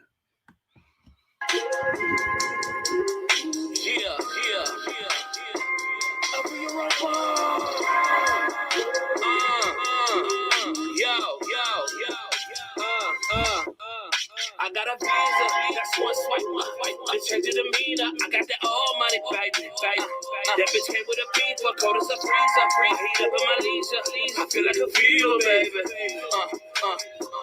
You know I'm a keeper, I got a visa, that's one swipe. The change of demeanor, I got that all money, baby. That bitch came with a beaver, cold as a freezer. I heat up in my leisure, I feel like a fever, baby. You should know that I'm a keeper. This is a keepsake, hey. And you can keep that tucked away. Some gon' come with the lies. Remember them when you pray. Some gon' cry when they die. You don't worry about the K. Look, I done whipped away my time and show, so I'ma live it today. That shit was real. What happened to the slaves? But you gotta be brave. This a land of the free. Gotta move like waves. Hey, put the beat to the pad. I give them path for the rage. Then I put them on the path to take them all up the stage. I got a visa, that's one swipe. The change of demeanor, I got that all money, baby. That bitch came with a beaver, cold as a freezer. I heat up in my leisure, I feel like a fever, baby. You know I'm a keeper, I got a visa, that's one swipe. The change of demeanor, I got that all money, baby. That bitch came with a beaver, cold as a freezer. I heat up in my leisure, I feel like a fever, baby. You should know that I'm a keeper. This is a keepsake, hey. You can use this right away. Some gon' come with the truth. Honor them when you pray. Some gon' laugh about their life. They don't worry about the lays. Look, I done whipped up away that level's real. When you can use it today, don't worry about how you're gonna get paid. Lord, keep it free, take it away, hey. Don't you wanna be free?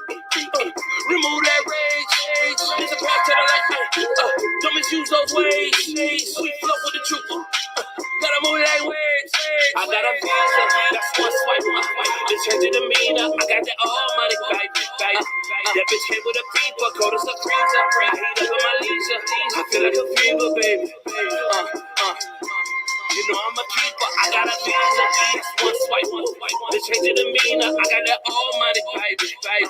That bitch came with a beeper, cold as a freezer. I heat up in my leisure. I feel like a fever, baby.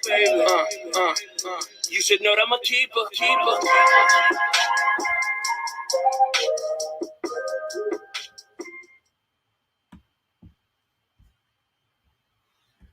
Yo, we out of here, man. SUC tanks on the ground. Gold Coast Gorillas. Yeah, SUC Source Gang. We will be back live tomorrow. Stay tuned in. Hit that like button. Subscribe to the Source Debate League. Show us that love, family. You show us that love, we're going to continue to feed you with content. I promise you that. Scholastic Bully, James the Argument King, we both signing off. Let's get it. Let's get it.